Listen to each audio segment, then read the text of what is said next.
Thank you, ma'am. Good, how are you doing?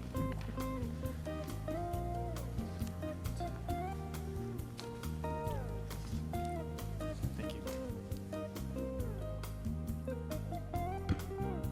Good evening. I'd like to call to order the September 15th, 2020 public hearing for the City of Tampa's Architectural Review Commission. Welcome, everyone. My name is Zachary Greco. I'm the chair of the commission. If you're here to present a project, you will have limited time to make your presentation, so we suggest being thorough but concise. When coming to the microphone, you will need to identify yourself and your relationship to the project. Commissioners will not ask any questions during your presentation. Your project should be presented in the following order: site plan, elevations, architectural details, and wall sections. Staff will then present the staff report, and we will then ask the public for comment. Following your presentation, the commissioners will be asking questions in the same order as the presentation.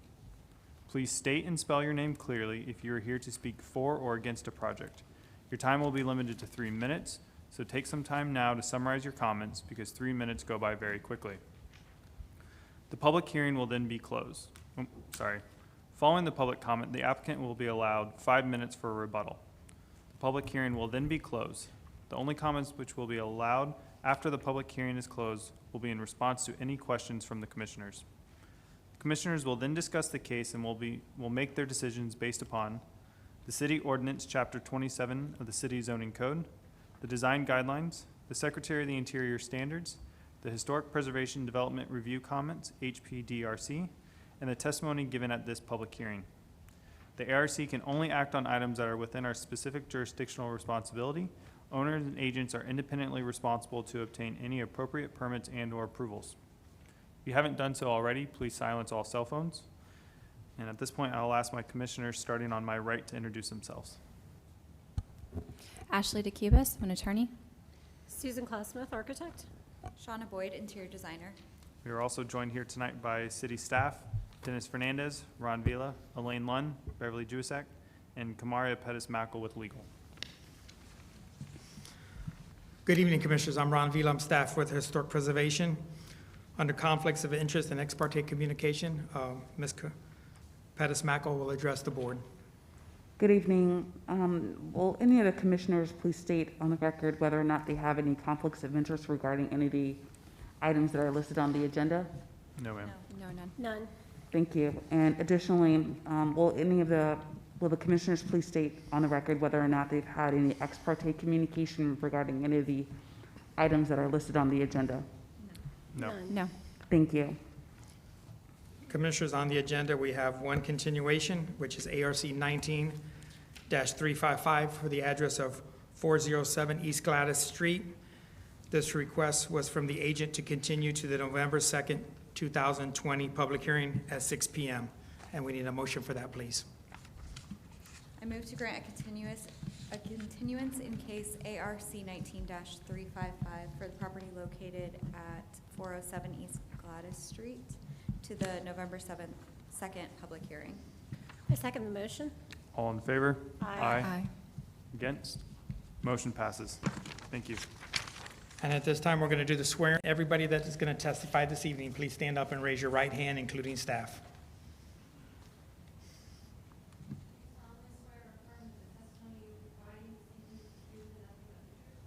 I do. We're going to begin with the first case, which is ARC 20-402/REZ 20-50.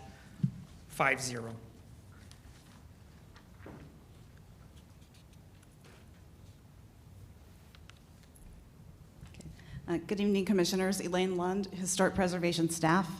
The application before you tonight is for a recommendation for a rezoning request that is to be approved by City Council. The request is to rezone from RS 50 to a planned development to allow for a detached single-family residential development.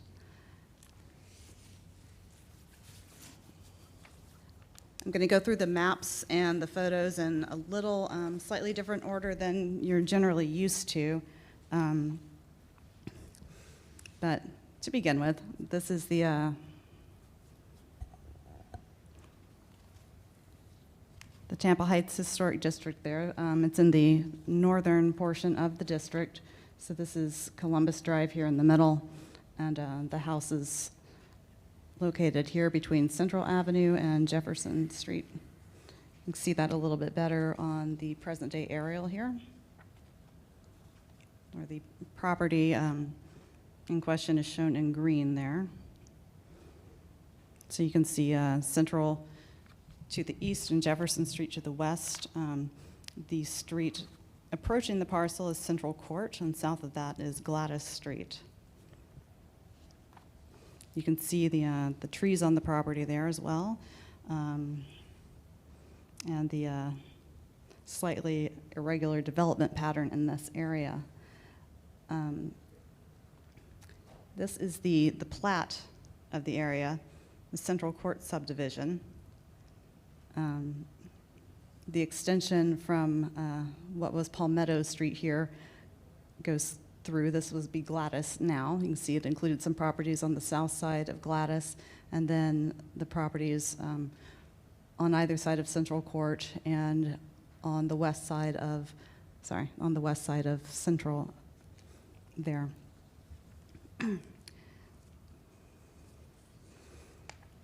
So this is the 1915 Sanborn map of this part of the city.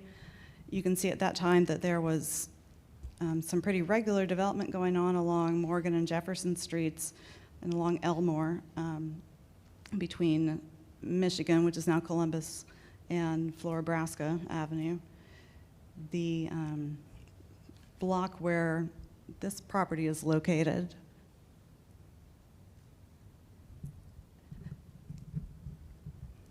excuse me, I had to get the pen. Well, the parcel where this property, the subject site would be about here in this undeveloped area.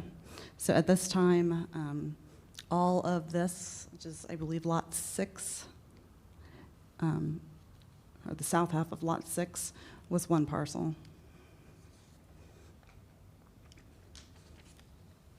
And then to show that, a little closer view of that, again, it's this parcel here.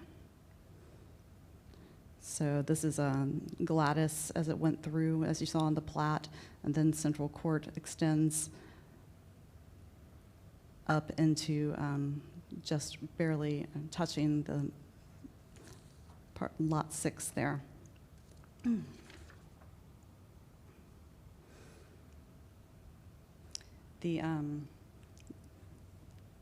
The area along Central Court was developed a little bit slowly. You can see that this is the 1920s Sanborn Map. And then when we move up to 1931, you can see it's in about the same condition. There's maybe a rental unit or two in the rear of this property. This was originally 2824 Central Avenue. And of course, that house is still at that address. In the 50s, there's generally not too much change along Central Court. And by 1976, we do see an additional house along Central Court. And at 1976, this was the same year that this central portion was parceled off and sold separately from the east and the west sides of that lot. So looking down Central Court, we're looking north here at the end of Central Court at the subject site. This is the gate where you can access it. This is a view of the interior of the property looking north. You can see the houses that face Robles just to the north.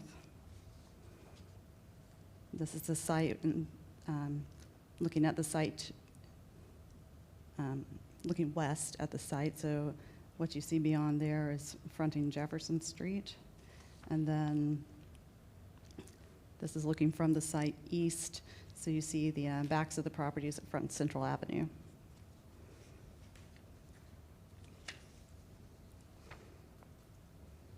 The parcel directly to the south is vacant. Good parking spot, I guess.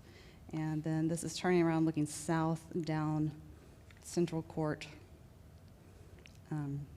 toward Gladys. You can see there's some new construction here. And then there's the, you can see a little bit of the house that was shown on the 1976 Sanborn map there.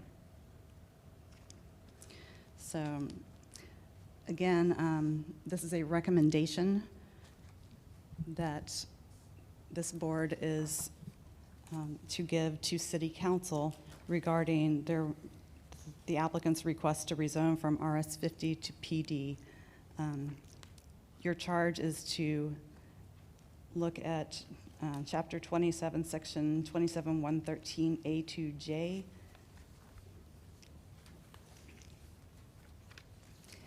And review it to the extent necessary, and review it and make a recommendation to the extent necessary to preserve the historical integrity and appearance of this locally designated historic district in accordance with the applicable design standards. I'd like to say that we do have Mary Samaniego here from the Planning and Development. She is the planner for the PD request, for the rezoning request, the REZ number that you see on the staff report. And she will be able to, she'll be here to answer any questions you have about the PD process after we get the staff report later. So at this time, I'd like to ask the applicant to come forward and review his site plan and discuss his presentation. Thank you. Thank you.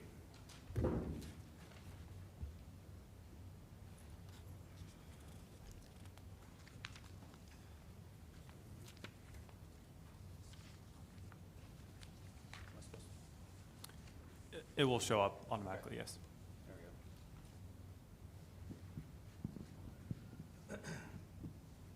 Is this on? Yes.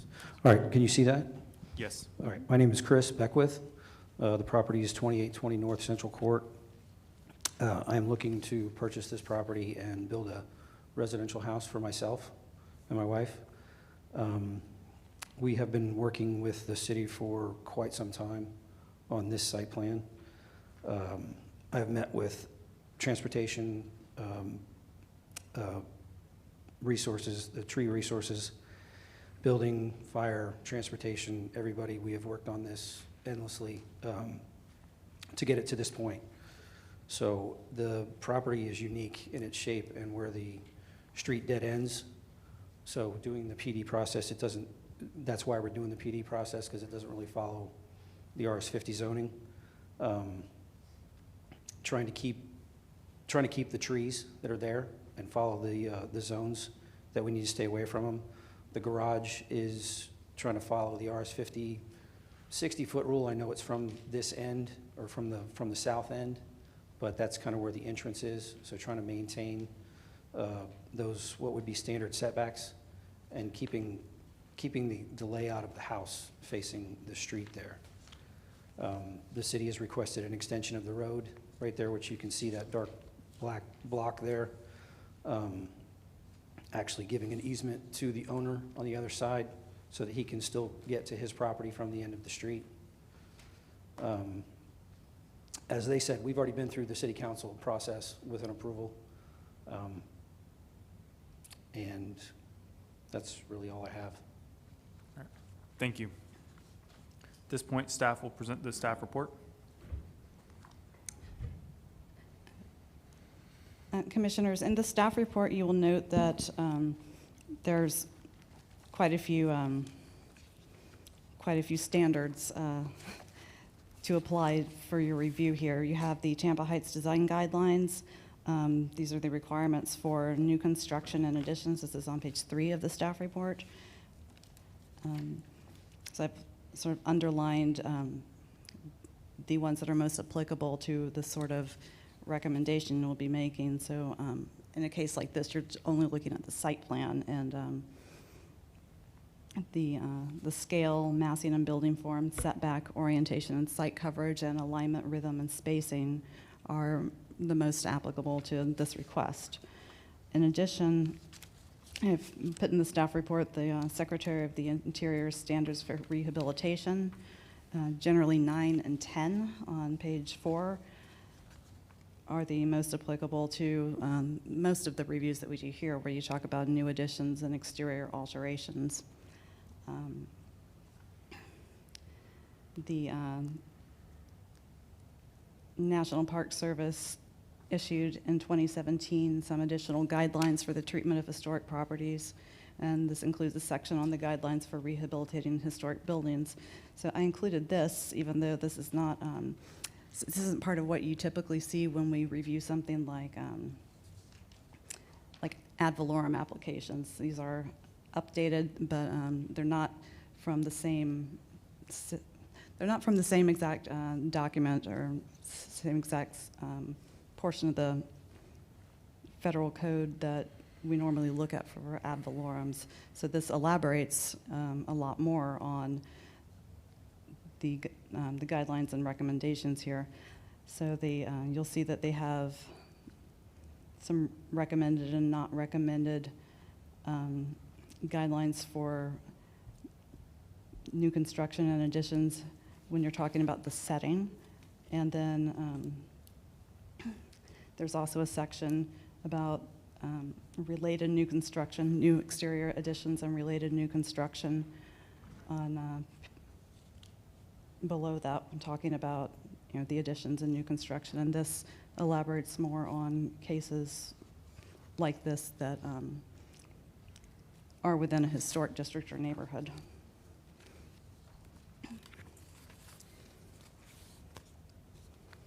So looking over this application,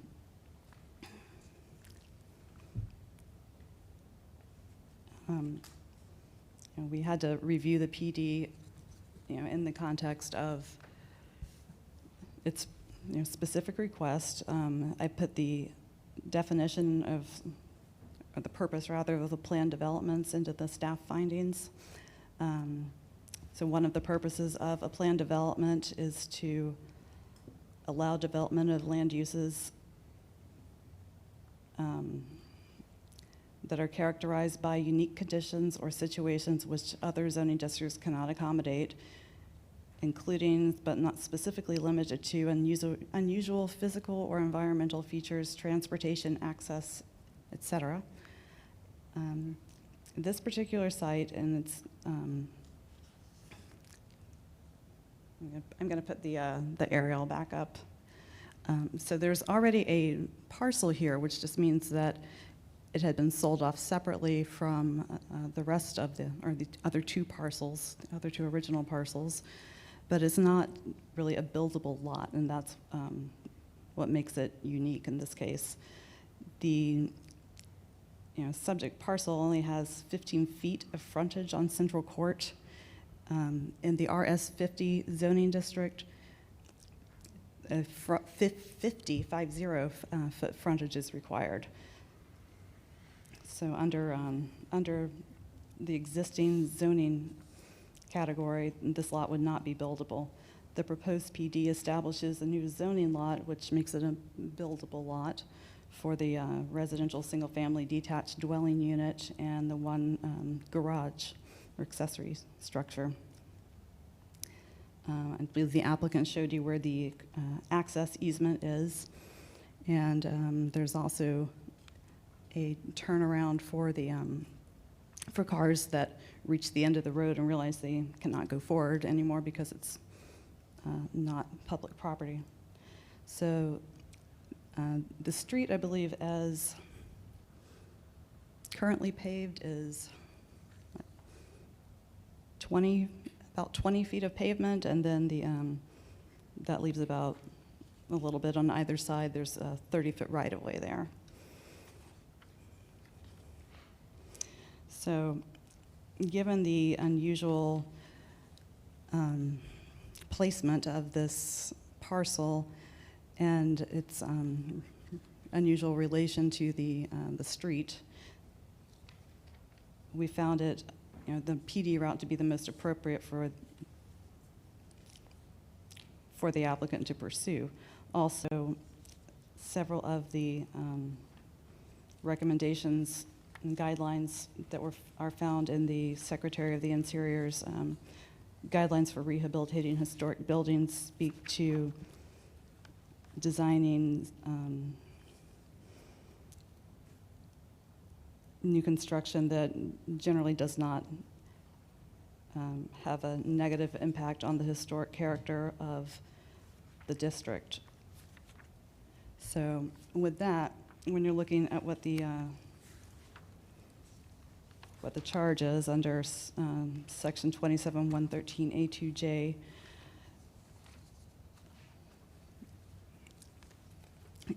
you were to review and recommend reasonable land use changes to the extent necessary to preserve the historical integrity and appearance of the local historic district.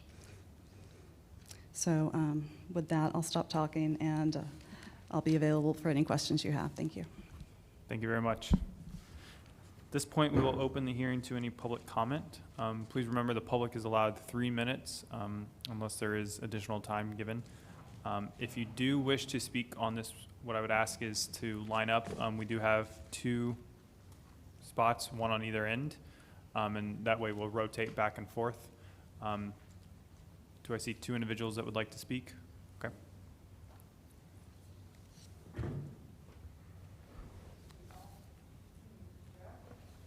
Yes, ma'am, you can. So you'll need to first place anything that you'd want to project on the table, and the camera will show it. And then before you start, please make sure to state and spell your name for the record.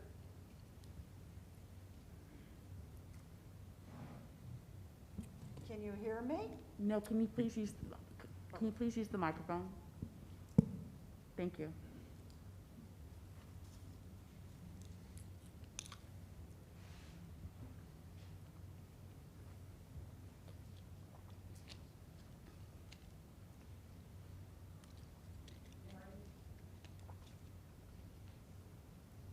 Mary McCann, 2812 Central Avenue, resident. I am here to ask that this site plan rezoning be advanced in accordance with the ARC guidelines, Tampa Heights Design Guidelines, and the other Chapter 27 zoning codes of the city of Tampa. The guidelines are particularly strong in new construction, and when you're blending new with old, the most important is the setbacks. They ask that they be in conformance with what is existing. The guidelines also go on to say that it is not permissible to do certain things, and that is to place buildings in greatly different positions than the adjacent sites, nor to place parking in the front yards. If we go to the site plan, you will see how dramatically different this site plan is. It's almost like they're pushing what's not permissible. The house in a neighborhood where the front setbacks are 20 to 30 feet sits back 63 feet from the front. The east elevation is the zoning legal front of this property. The garage, the accessory structure, is set 21 feet back from the front property line. That puts it in front of the dwelling. It also is tons of parking in the front of the property. It dominates the front yard. In addition to tearing up the Tampa Heights design guidelines, this site plan, this rezoning, shreds the standard zoning for accessory structures for all residential districts in Tampa. They require that the accessory structures be 60 feet from the front property line. It seems that perhaps the house and the garage should change places. Look at the garage. It's oversized, 21 feet from the property line, and tons of parking. If we go to the 1951 Sanborn, you see the prevailing in the neighborhood. Central Court has houses with their setback consistently 12 to 20 feet from the front. You can see all the houses around are evenly spaced. And notice, please, all accessory structures are behind the front property line. This is important. When the easement is granted to create this, make this a buildable lot, It will be no different than many others in the town, in the neighborhood, as you can see. It can be built to RS50 zoning. The green shows that this lot is not unique. There are several interior lots that can be redeveloped to meet RS50 zoning and buildable if they have street access. There is nothing unique about the conditions or situations here. We also have trees. We are a verdant neighborhood. You know this. You review plans all the time, including the house at 2802 Central Court. We ask that you understand, you know, that there are many ways to accommodate trees, and that is through changing plans, through structurals, and also working on the trees. All we're asking is that this is not complicated. Please advance the site plan according to your Tampa Heights design guidelines, Thank you, the ma'am. other city codes. Thank you.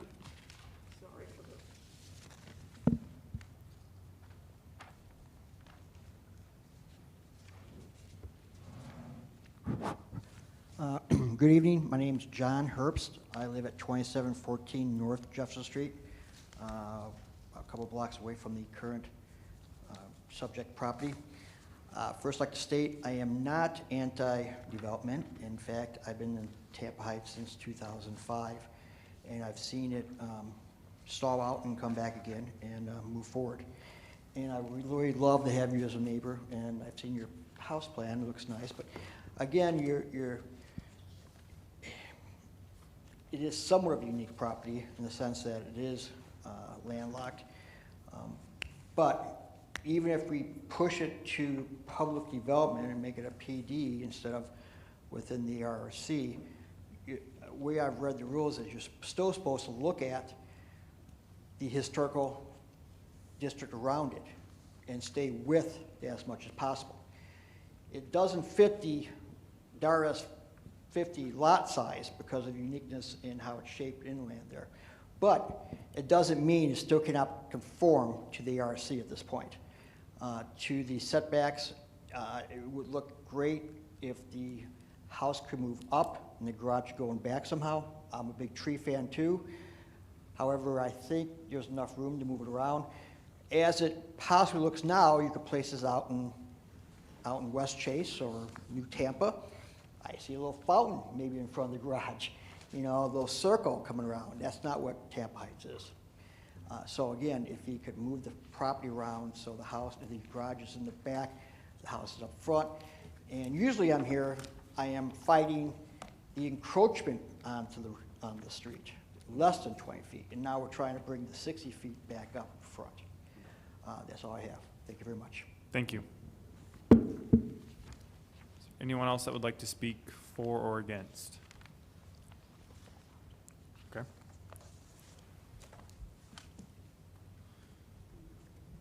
So we'll have a portion after this where we can ask you questions, and then you will have time as well to have a rebuttal.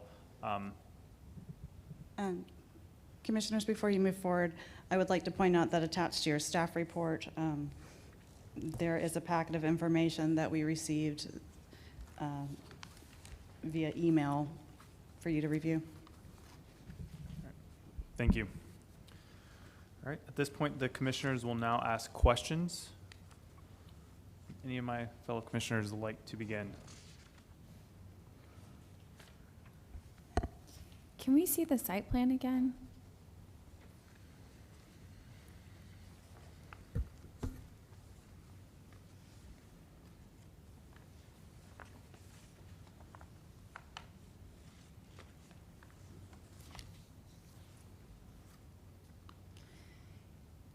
Could we maybe zoom in a little bit, and could you walk us through it again? I don't feel like I understand exactly.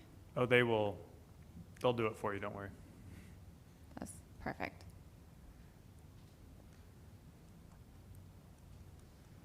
Could you walk us through again the reasons for the rezoning?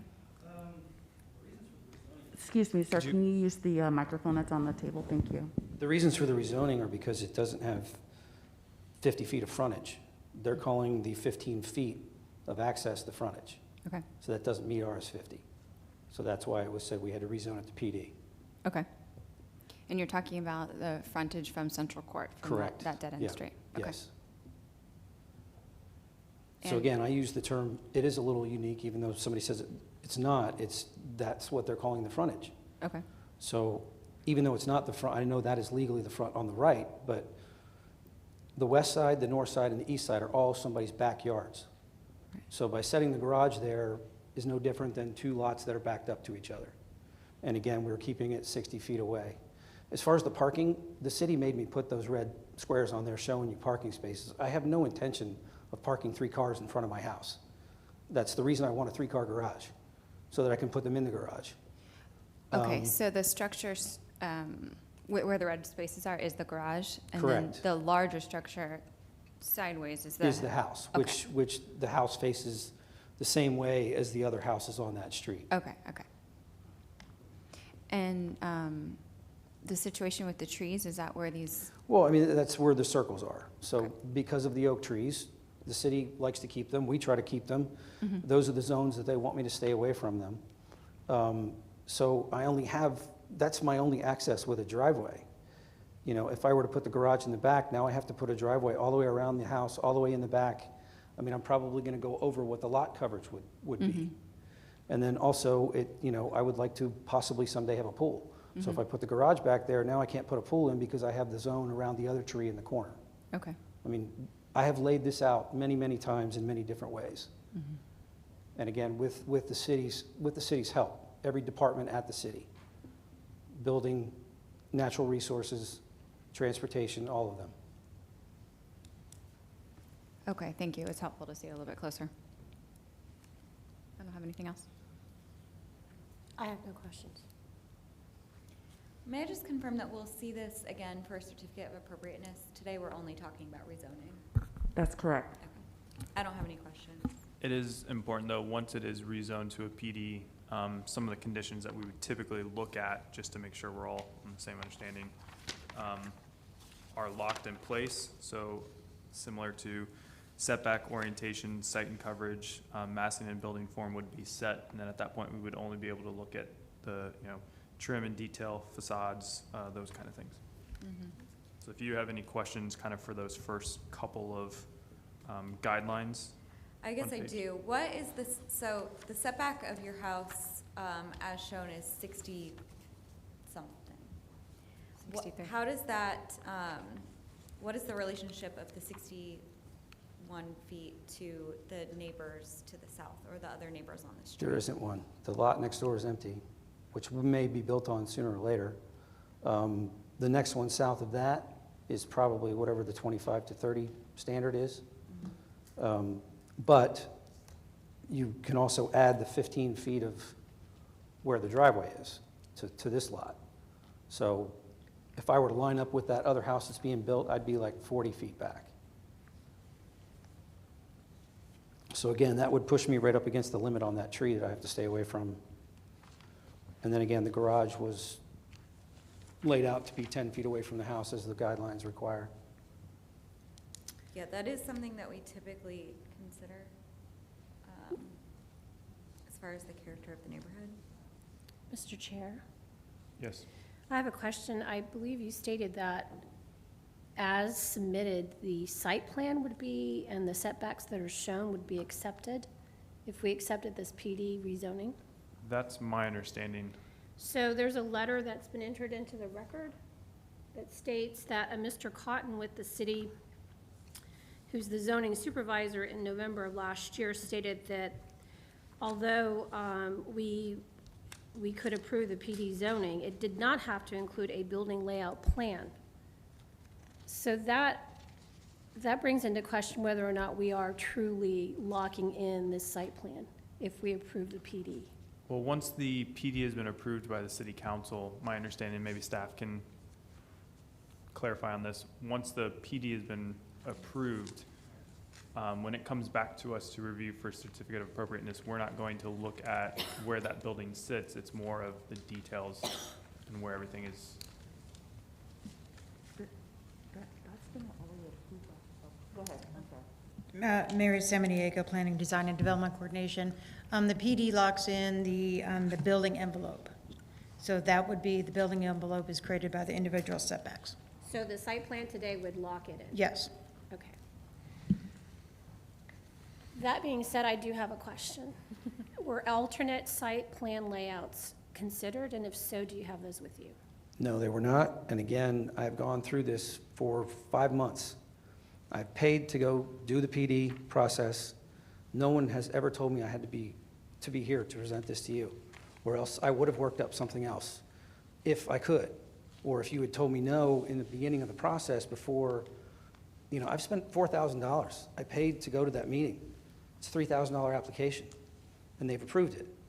And it's supposed to get its second approval next week. I was just told last week that I had to do this. So here I am, and I'm happy to do it.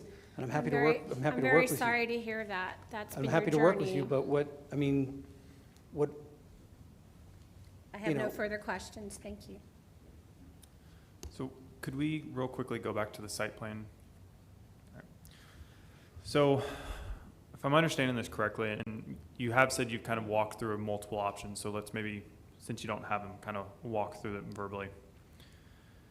If we were to pull the house forward closer to the east side of the property,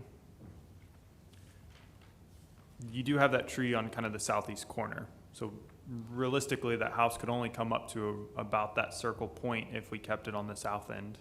Or you would have to move that farther up to the north and kind of sandwich it in between the tree on the bottom right and then the tree that's on the kind of the edge of the property, correct? yes, And then in that process, your garage would have to go behind that on the west end. yes. Okay. Which, again, I was trying to avoid so that we could possibly save room for a pool. Okay.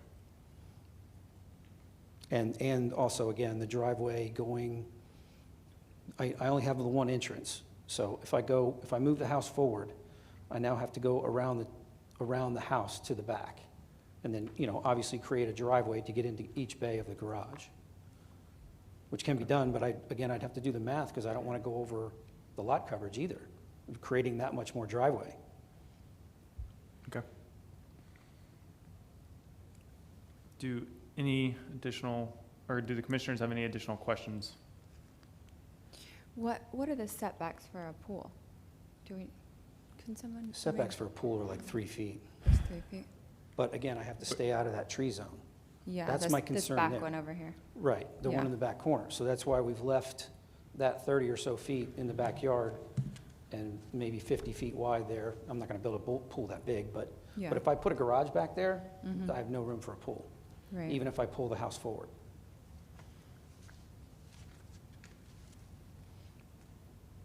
There's a lot next door that I can show you that I just drew up something real quickly today, just in case it came up. That's the corner of Robles and Central. This right here is the house.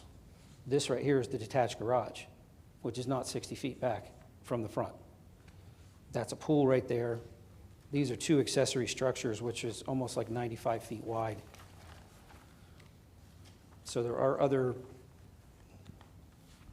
So that one, the house, and then the accessory is to the right of the house? correct. Okay. Yeah, the front of the street, the house faces Central. Okay. The garage, I'm not really sure where you get into it from because there's a fence all the way around the property. Mm. But it's not 60 feet back from the front.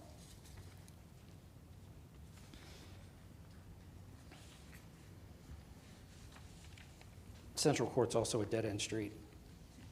There's never going to be anybody driving down it but me and my neighbors. Okay. I don't have anything further.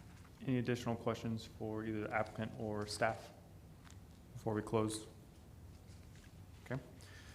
Applicant is allowed 5 minutes for a rebuttal, if you need one. I don't, I think we just had it. Okay. Thank you.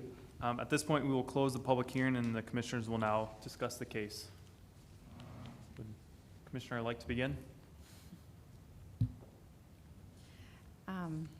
I will say I understand the reason for the rezoning. I do think there's other ways to position the buildings, but I understand it wasn't buildable before.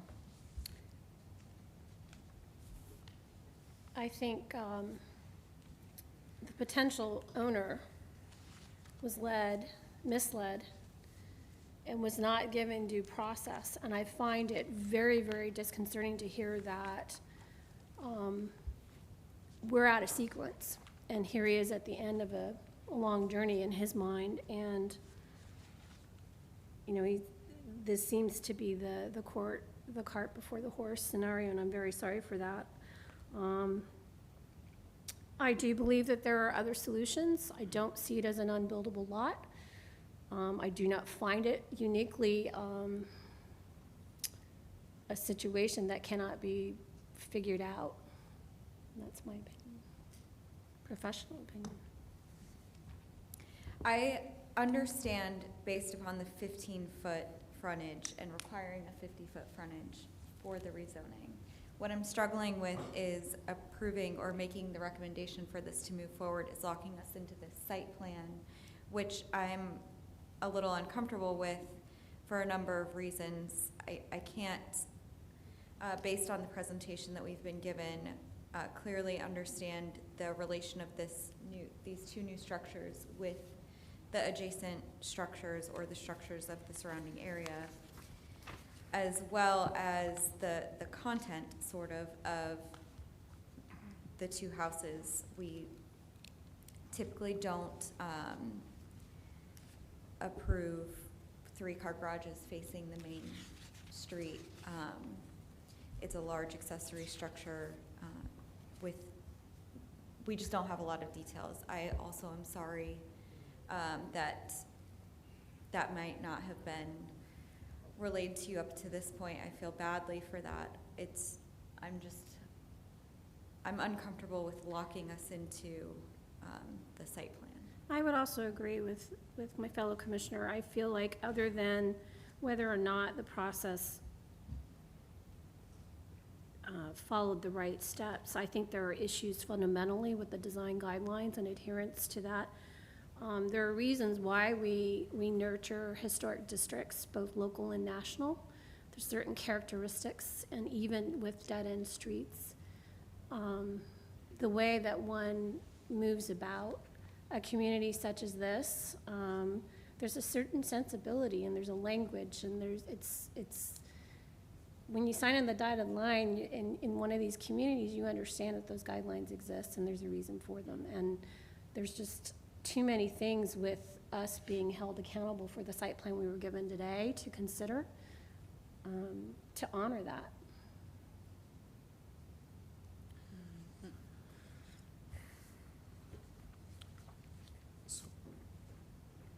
I'm struggling a bit on the notion that this is probably one of those lots in this district, or possibly most districts, where, you know, we're looking at it as if we had a road and access off the front, and in reality we're coming off the side. So similar to what you maybe would see in a corner lot, but then you don't have an access road on two frontages, it's just on a side. With those tree locations, one on the south near the entrance, and then the one that's right along the property edge on the east, even if you were to bring the building as close as you could to the front to be in line with the properties next to it, I still don't know if we're ever going to have a layout and a site design that's going to mimic a typical house that we would see in this district. We're not going to have a drive-through where you're going to kind of stand in the front and see the garage beyond the house with a straight drive. I feel like we don't have enough information for us to make a case really against or for it. I would love to hear about the life of the age of the trees and the state of their condition. They're laurel oaks, not live oaks. So they have a different life expectancy. They seem quite large already. And then other than that, I feel like with some of the misgivings of the surrounding residents, I think there's some voices we need to consider in terms of their investment into the community as well. So my only question would be is, the trees, I guess, is maybe outside of my knowledge, but the voices from the neighbors, they did have the opportunity to come either tonight to speak, so they did have that opportunity. Great. I understand the idea and the notion that there are other placements of where the building could go on the site with the house and the, behind it, but I think we would all tend to agree that rezoning from an RS50 to a PD is probably going to have to happen in order for this lot to be done. We do have an option to look at conditions, and maybe we'd have to look at this and have legal input, but there are options where you could make conditions to have a garage placed behind the house. Or do we feel as a committee that we want to continue and kind of see more? I don't even necessarily, I don't think I'm even necessarily ready to condition that it goes behind the house. It might not belong behind the house. I would agree with that. I think there's too many unknown variables here, and that gets into planning by a committee, and I don't think that's fair to a potential owner. Okay. So, Mr. Chair, waving for me. so If the, Mr. Chair or the commission would like to entertain what the applicant would like to say, the commission will have to first reopen the hearing and then agree to allow the applicant additional time to present, to make comment. Okay.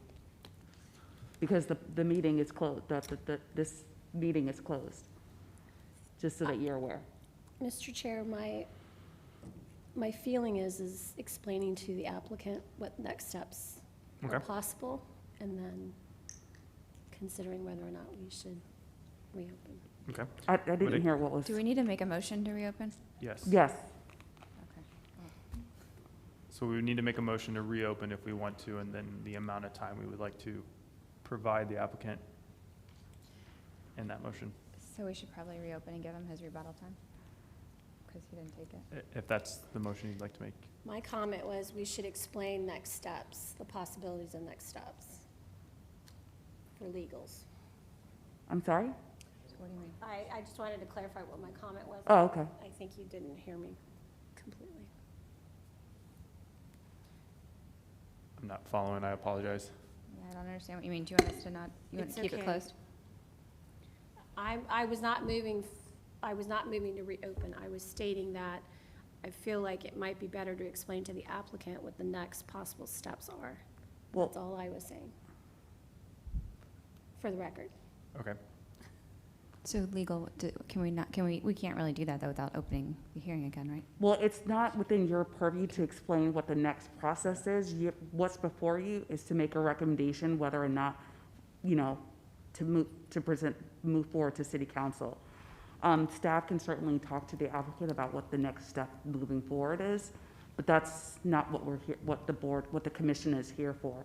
If you would like to make a motion to reopen the hearing to allow the applicant to, make a motion to allow him to have more time to speak, then you could certainly do that. But your role right now is to decide whether or not to make a recommendation for city council. correct. Okay, I'll make a motion to reopen the hearing and allow him rebuttal time. Do I have a second? I second the motion. All in favor? Aye. Aye. Against? Motion passes. So you'll have 5 minutes for, I don't need that much. All I wanted to say was, I've gone through the PD process. They've approved it. Okay, so you guys are saying we might not be able to build the house the way we want to here. What I'm asking you is to approve it, to approve the PD. Because if I have to redesign this and redo it, I'm not gonna, my second meeting is next Thursday. I need to purchase the property. I can tell you're not gonna vote this through. So what I'm saying is approve the PD with, as you said, conditions for me to go back and rework the site. So I don't have to go through the PD process again. So I don't have to develop, if I develop a whole new site plan, I'm gonna have to go back to that meeting again. And I certainly don't want to pay, I don't want to wait another 4 months. If you can approve the PD process, make it a buildable lot, I will work with you guys As you said, I should have been told 4 months ago to figure out how to make this lot work. And I think you all agree that it works. In one way or another, we can make something work on there. So there's no reason not to approve it as a buildable lot. That's all I'm asking for today, because you're obviously not going to approve the site plan as it is. Thanks. Thank you. Thank you.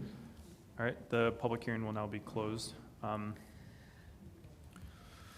Not having been a part of one of these where we put conditions on them, I need to understand what sort of conditions we can actually attach. Can we put setback limitations, follow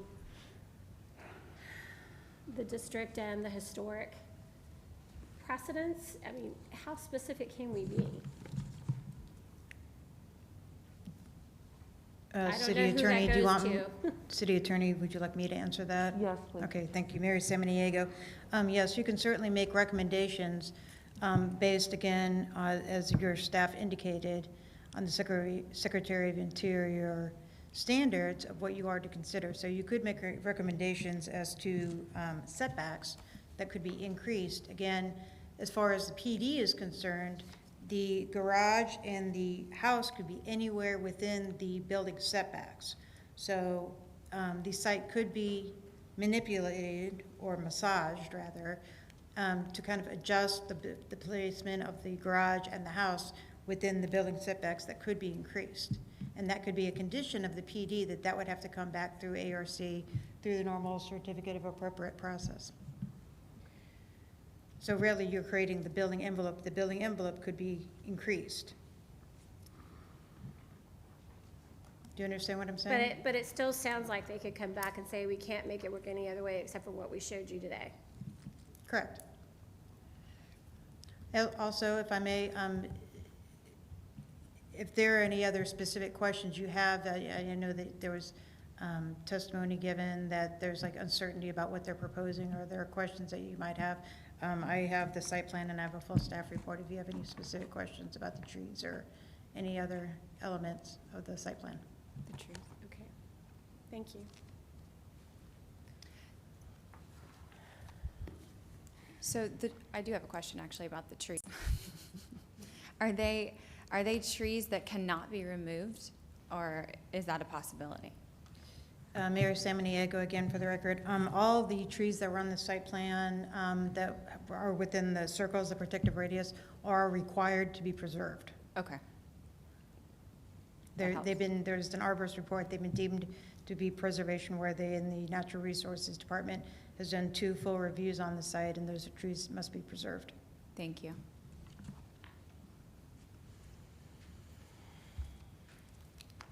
Good evening, Commissioners. Dennis Fernandez, Architecture Review and Historic Preservation Manager. Just as you enter into your deliberation and you're going to be making your motion, keep in mind that your motion should be specific and gives your desired recommendations to City Council in a way that they can apply those to the site plan as a condition. So if you're looking at increasing, for instance, a setback, you would want to delineate the amount of the increase that you're requesting and specify if it's to the primary structure or the accessory structure, if that's your desire. Kind of think of it like you're writing a memo and you're going to be doing bullets, because that's what we're going to deliver to City Council, and it needs to be clear and specific for them to be able to apply it if they choose to do so. Thank you. Okay.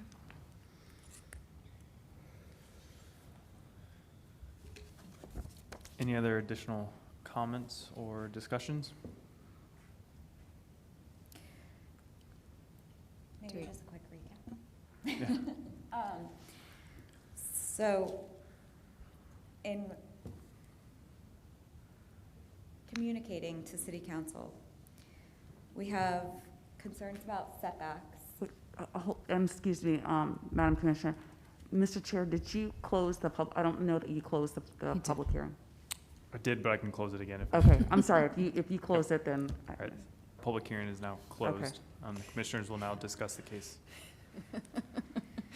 So we have concerns with setbacks being consistent with the adjacent area. I also have a concern with the square footage of the accessory structure being consistent with. I agree. I think the three-car With the garages distance. can maybe go down to 2 and then slide up the front and move the accessory back and make it kind of an L. Well, without redesigning, without knowing enough, just trying to communicate with city council, perhaps we request that the square footage of the accessory structure be within the requirements of typical Tampa Heights Historic District requirements. Is that something we would entertain?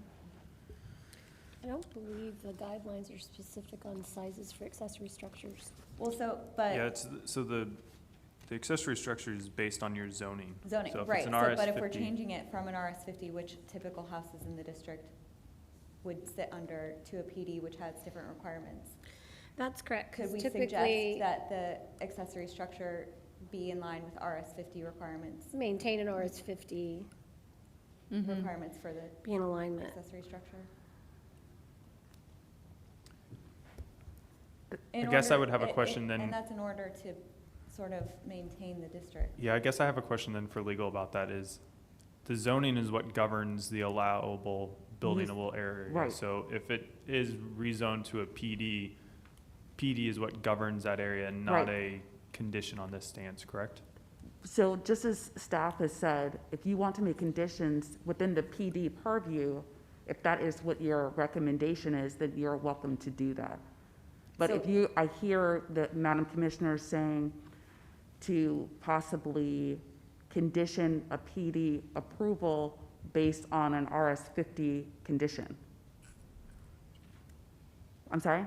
I said which we're not allowed to do. Right, it's We're not allowed to do inconsistent. that. It's inconsistent. Yeah, it's contradictory, okay.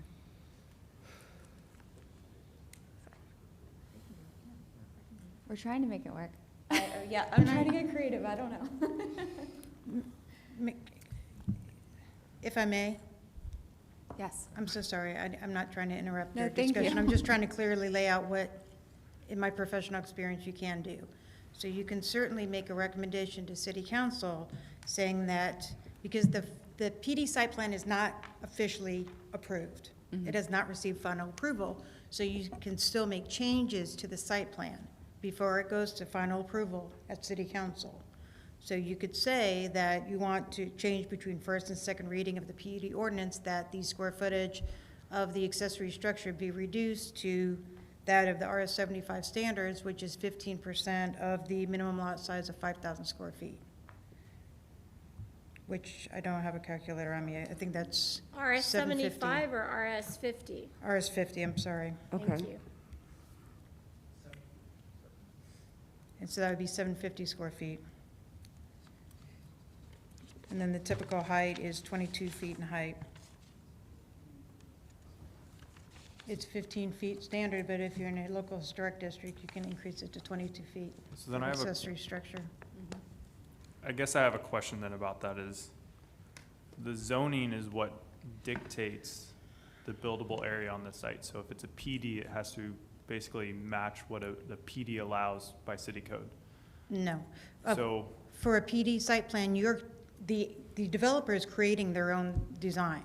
So that's part of the aspect of a PD site plan. You get to create your own uses and you create your own setbacks and height based on the future land use plan for the city of Tampa, local historic districts, if you're in an overlay zone, and other applicable standards. But it's a site plan specific zoning district is what a So- PD is. So when we are being specific about this, Mm-hmm.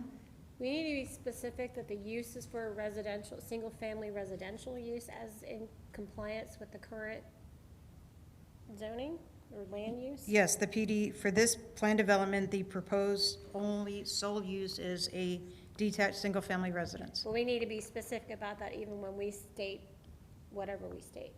I mean, that's built into the PD In their already. application? Yes. Okay, all right. So not necessarily. So the only thing you would need to clarify is anything that you would want Okay, to amend. okay. Okay.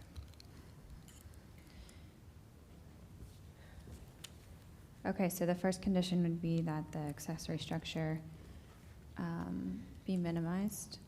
I think the first one is the setbacks. Okay, That's what I have on the start of my list. okay, let's start there. Agreed? Could you maybe clarify what you mean by setbacks? We talked about the setbacks being consistent in alignment with surrounding properties and the district guidelines. Okay, and then, But specifically, you mean you want to bring up the front, the main, That the front, that the front setback be in alignment with surrounding properties and district guidelines. I guess my question to that is if the trees are in a location that wouldn't allow that house to be aligned to the houses that are south of it. I think another component of the conditions is that the applicant produce or provide an alternate site plan. Okay. At least one alternate site plan.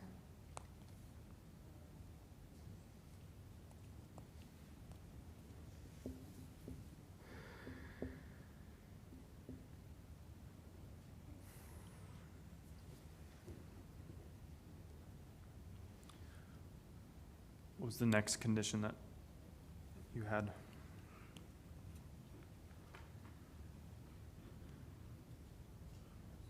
after the setback? The accessory structure The size? accessory structure, yeah. Yeah, And are you being specific in the 750 square feet and Right. 22-foot height? yeah, we Okay. should, In alignment with the, mhm.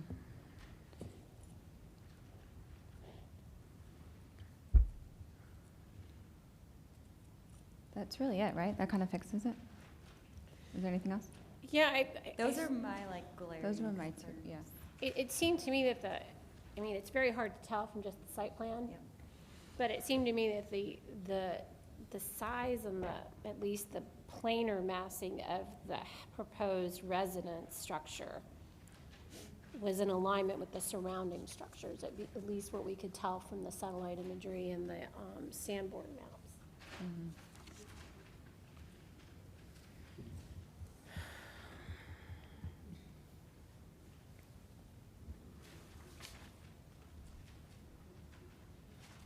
So you want to say that we want to reduce the massing?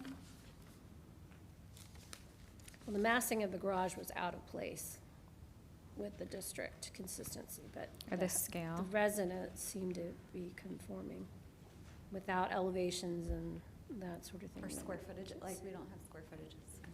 It's more like the scale, the height and the width, Yeah. the proportions, compared to other buildings within the Right. historic district. So that one. And I'm looking at the surrounding block, and it seems to be more or less aligned.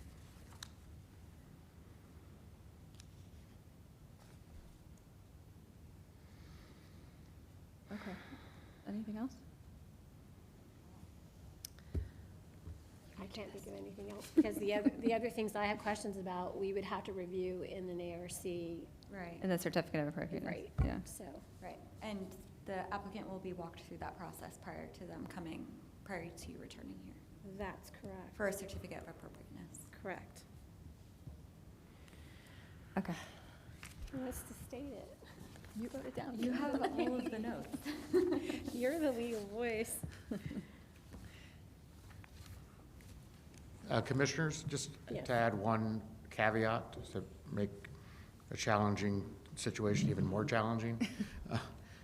With reference to your discussion on the alignment of the principal facade to the structures that are along Central Court to the south, there's one structure that's being constructed there. I don't have that setback exactly, but I do perceive that the protective radius of the tree is going to be coming to influence that front setback. So as you think about how you're going to articulate your motion, you may want to condition that to, potentially moving the structure as far to the east that the protective radius would Right. allow, or something thereabout.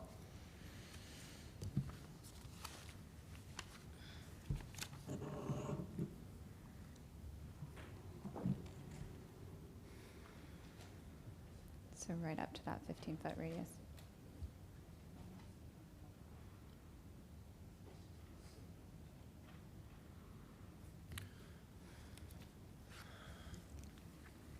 Are there any additional questions or comments, discussions before Commissioner wants to make a motion?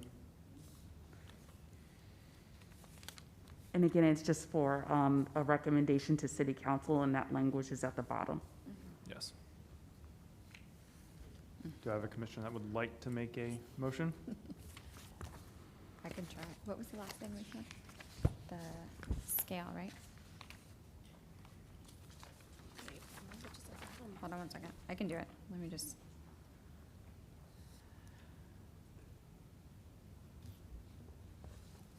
Okay.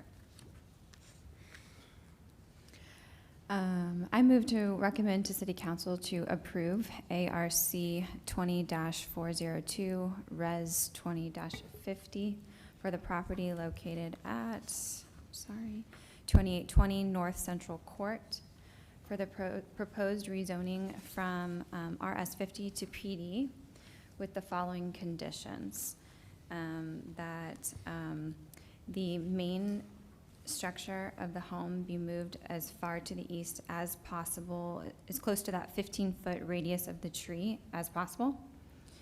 That the accessory structure be reduced to the 750 square feet in accordance with the RS 50 zoning requirements, and also that the both structures just maintain the scale, the height and the width and the proportions of those new buildings maintain compared with other buildings in the historic district. And then before I get a second, I just want to ask the applicant, do you understand that the conditions, how they were stated? And No, could you come up to the microphone, sorry, just to make sure we have it for the record? And then it's just simply, do you understand the conditions and do you have any questions on those? I do understand them, but some of the things that you're saying, you're talking about that front setback.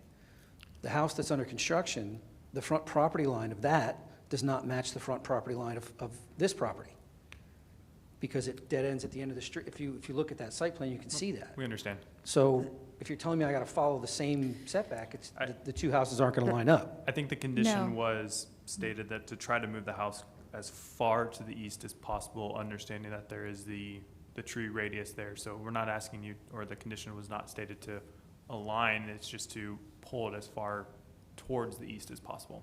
Yeah, as close to that tree. Okay.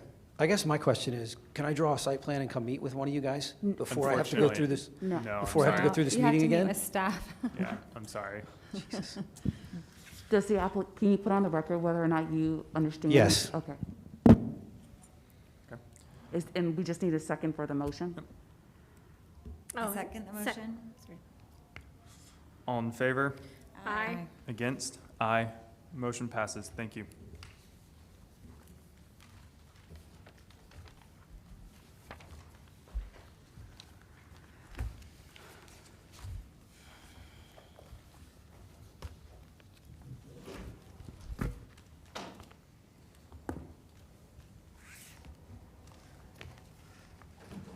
Good evening, Commissioners. Ron Vila, I'm staff with Historic Preservation. Moving to our next agenda item is ARC 20-86. This is for the address of 1812 West Chaton Avenue. This is in the Hyde Park Local Historic District. Currently, there is a period building that was constructed in 1919. Its status is non-contributing. There has been many alterations over time, and with the owners that are there now and some previous owners, they're trying to bring it back into a contributing status. The request in front of you this evening is for a certificate of appropriateness for a rear addition of approximately 370 feet, and there's no variances attached to this request this evening. At this time, I'd like to share the photo presentation with you.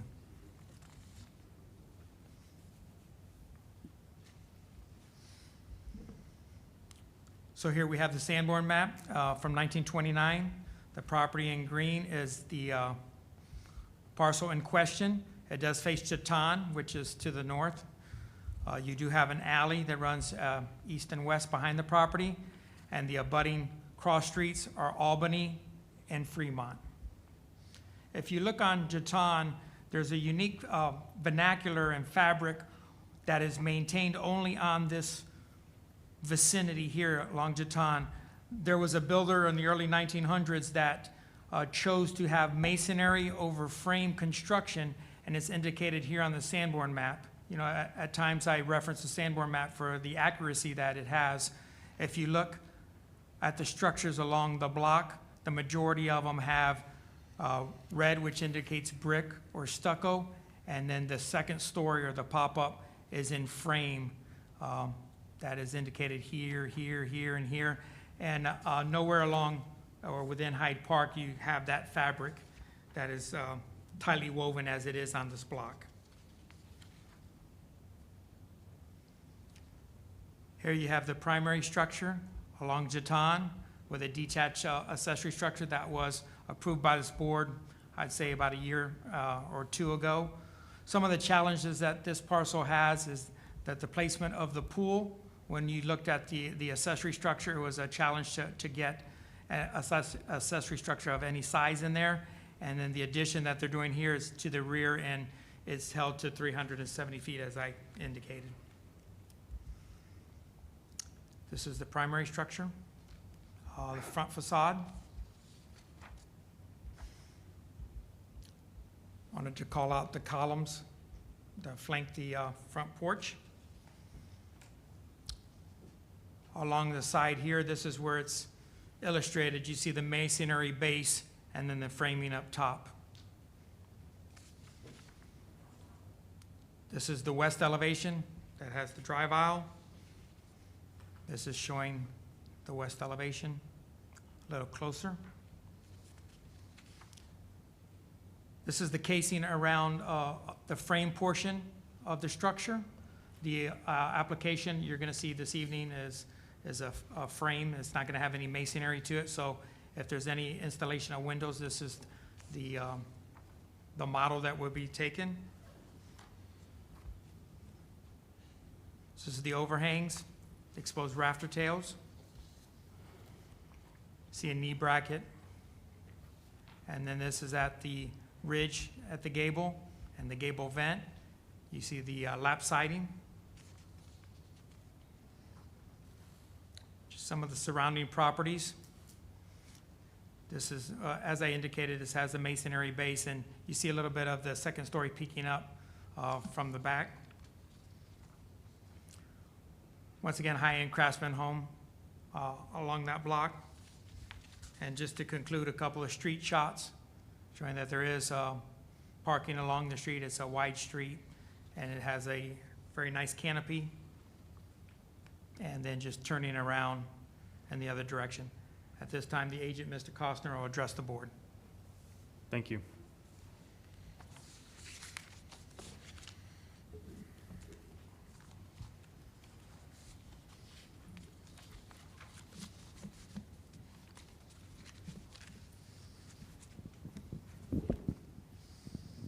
How y'all doing? I'm Ryan. I'm the contractor for the homeowner, as long as you guys approve this. Where's the, oh, okay. So this is the, you want me to turn it the way it is, actually. So this is the way it is. Here's Jeton. You're gonna have the addition coming off the second floor. We're adding a master bedroom and an extra bedroom. They've had a couple more kids since I've built the rear structure, so they need more room for kids. And bathrooms for their daughters. So anyway, it's mainly a second story. They're gonna have, underneath, it's gonna be more for like a lanai around the pool area. You can see the pool is pretty close to there, so they wanna be able to have a little bit more shade because there's not a lot of room around the yard. Does this go away or just stay over there?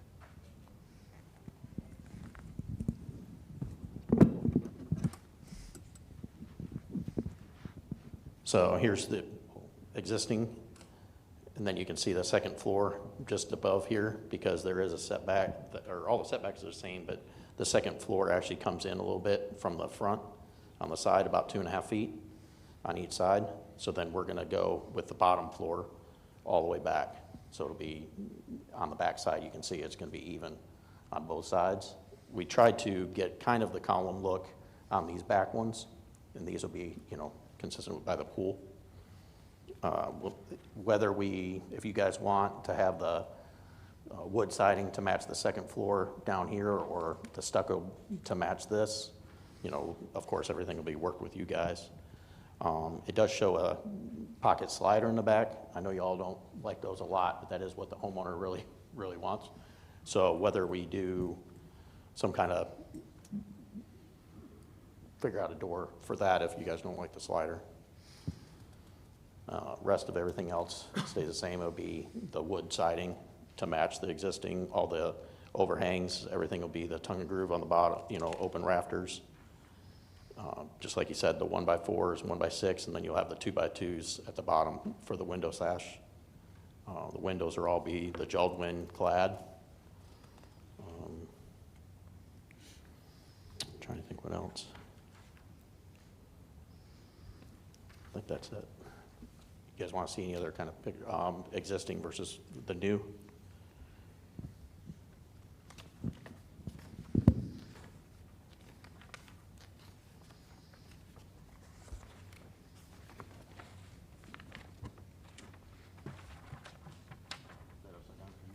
Yes. Upside down? Yeah. It is.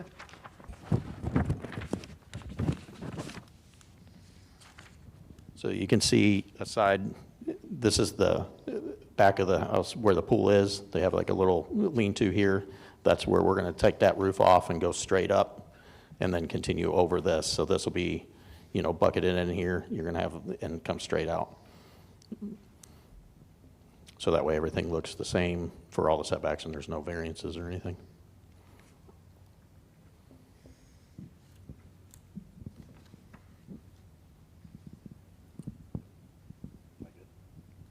Are you Yeah, I'm finished? good. Yeah. Okay. Staff will then present the staff report. Commissioners, Ron Vila, staff of Historic Preservation. Staff finds that this application is consistent with the Hyde Park design guidelines. We have some conditions that are listed on the staff report.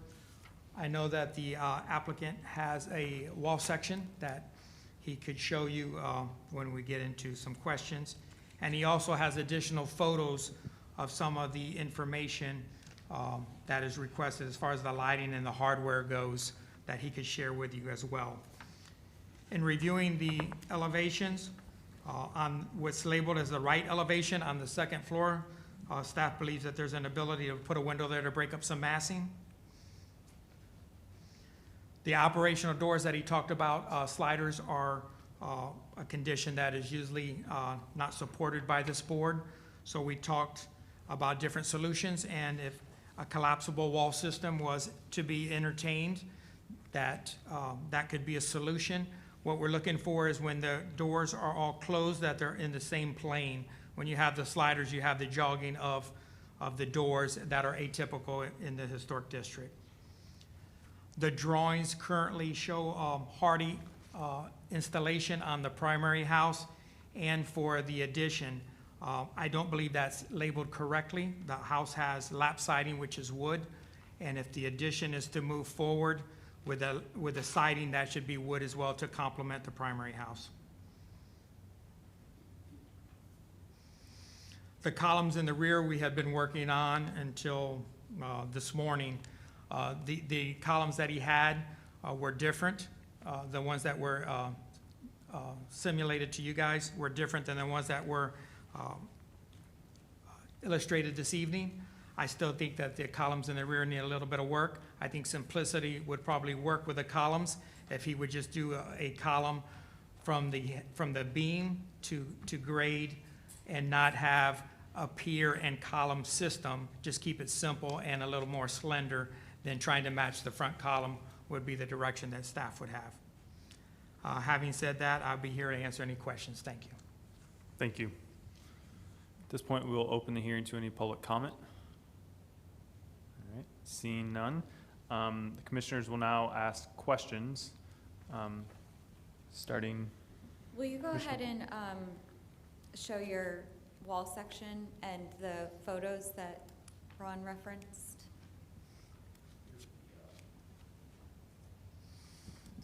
Here's the window that is on the existing house, or not the window, the lights for around the doors in the front by the porches. So we're gonna match those. Here's a typical double hung clad window that we're using. Here's the set of sliders, typical Pella slider, but that's what she was wanting to use, but, we'll go for you guys on what you guys recommend on that. And then actually, I have some of the same photos that he kind of took from the sides of the window detail that we're gonna match at the window bottom.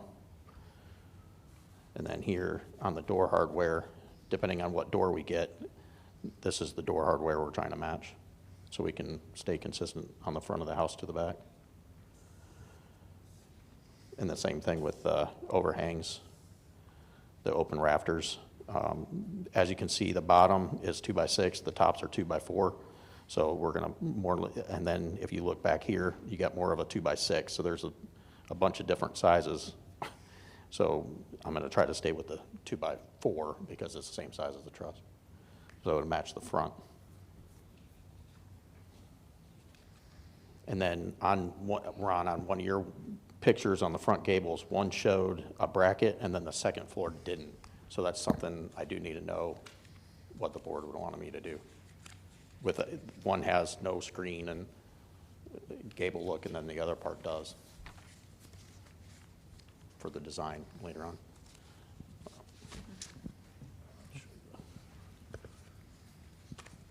For the wall section.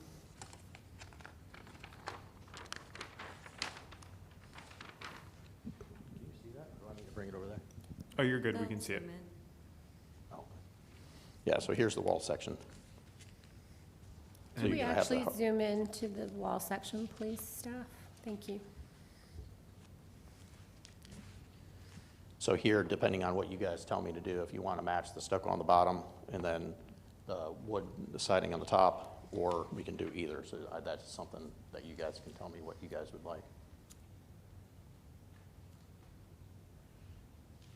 So what's there now? On parts of the house, most of the house is stucco, but then in the rear of the house, there is areas where there is siding. And then the back structure that I just built, which isn't on here, back here, it's siding all the way down, the two-story garage.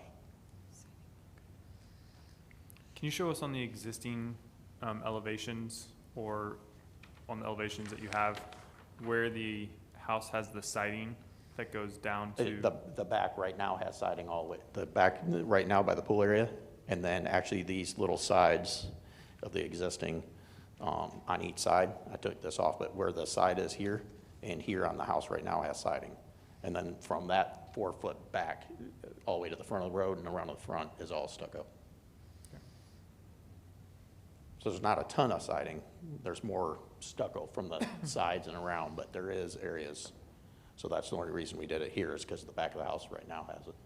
And then could you just maybe go through, since it looks like you do have a couple extra drawings and sheets, go through some of those drawings and just kind of real quickly, you don't have to do Yeah, details, no, but fine. just show what you do So have. Yeah, no problem.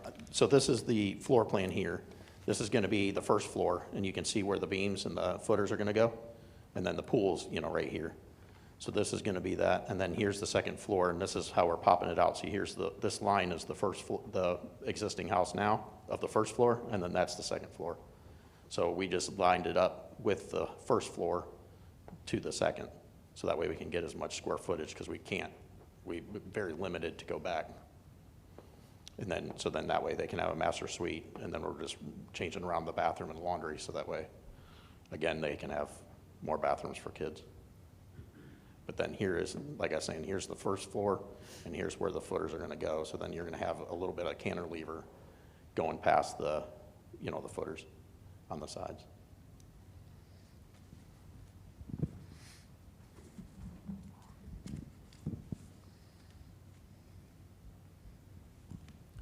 Do you have a demolition plan? The only demolition is on that one. I'll show you that shed that's actually back there. It's actually just the roof area, because underneath is staying there, because it's still the existing kitchen.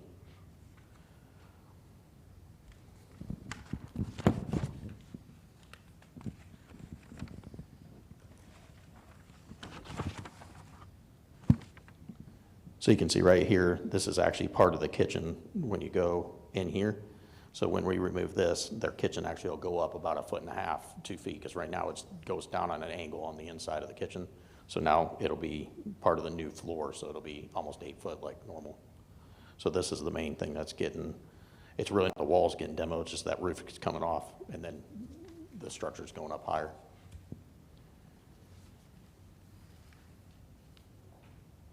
But you can see it's about, say, around 5 feet of that siding is about the only thing that's there on the whole back of the house, and then on the other side, and then the back here, as you can see right here. But then the rest of the house is all stucco.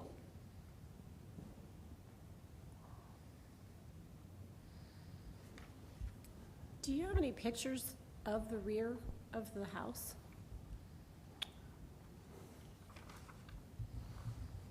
Just the drawing. Sorry. I don't have real pictures now.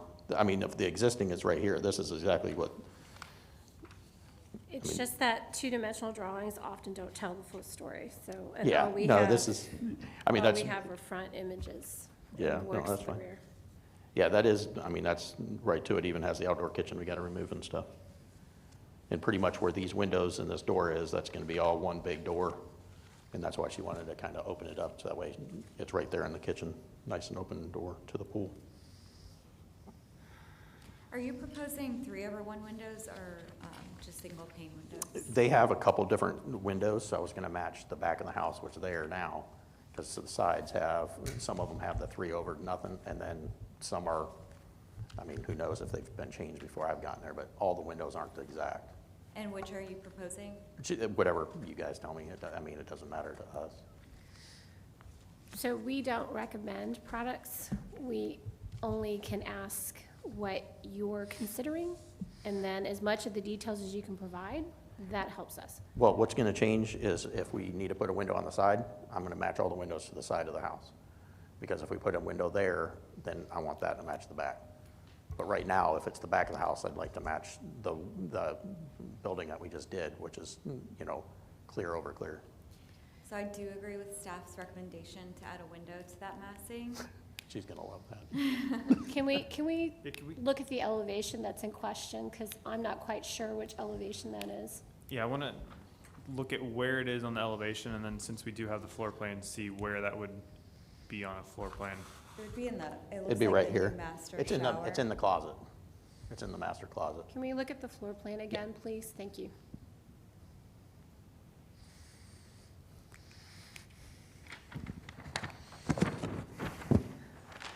So it'd be right in here, because here's a wall. So we'd either have to have it in the shower, which would be more of a transom, so that way no one can see in, and then it would be in the closet if we moved it up a little bit. I So it's agree kind of a as hard well. placement, because then you can't put shelves. I so. think there are opportunities there, and we really should be considering how to break up that. She was okay with the mass. transom over the, you know, we could put a transom there if we had to, just to give it some look, but it would be a higher window if that's, would be all right. The other one in the closet would be hard just because you can't really put shelves. In terms of the columns at the rear porch, in fact, I have, it actually goes to the entire idea of a rear porch. Are there historic precedents that you looked at throughout the historic district to help guide you in understanding how a rear porch is oftentimes defined differently from a front porch in similar style bungalows within the district? We actually designed, we had one built just like that across the street, and it was the same design, as kind of cantilevered the driveway to get the right square footage. I'm So we talking did the about same thing. the design for the porch itself. the- Oh, it's just open, it's just underneath, it's just pavers, and we're not doing anything to that. No. In regards to the proposed rear porch that you're showing today, did you look at historic precedents within the district of similar styled bungalows to help guide you in your decisions in reviewing and discussing that with the client. Because there's a lot of discussion here today. Yeah, I've done a couple on North Boulevard, and that's how, it's almost like a mini, I forget what you guys call those things when you drive through. You guys call it a different name than we do in A the porte field. cochere. Porte-cochere or whatever.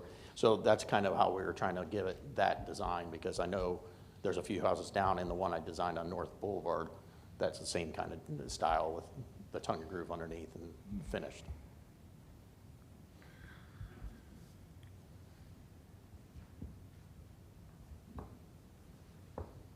I don't know if North Boulevard is the same.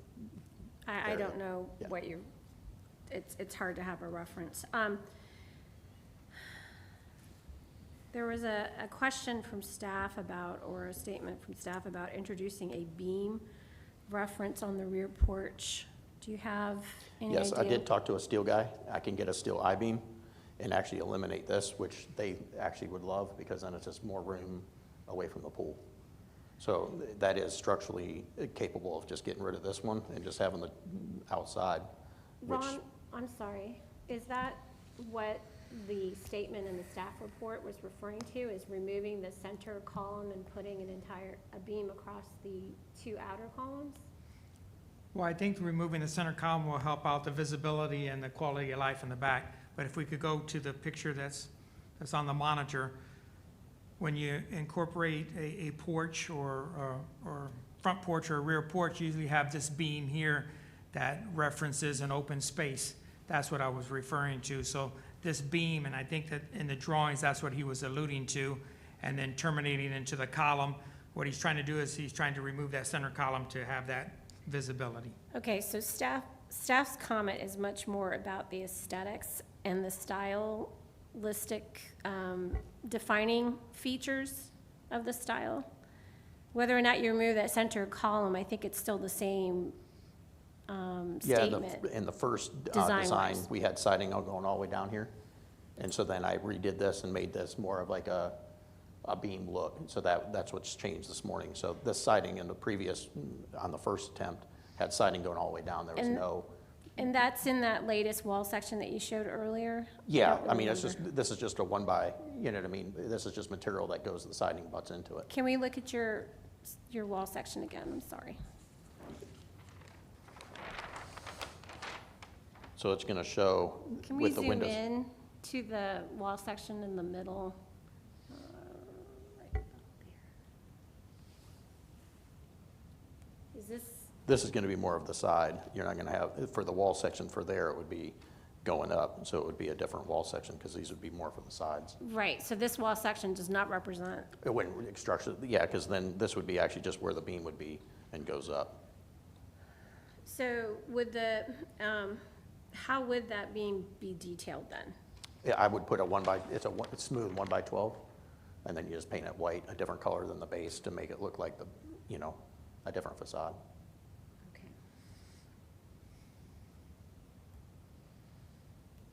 And it honestly depends too, if you guys want stucco on different things too, that's.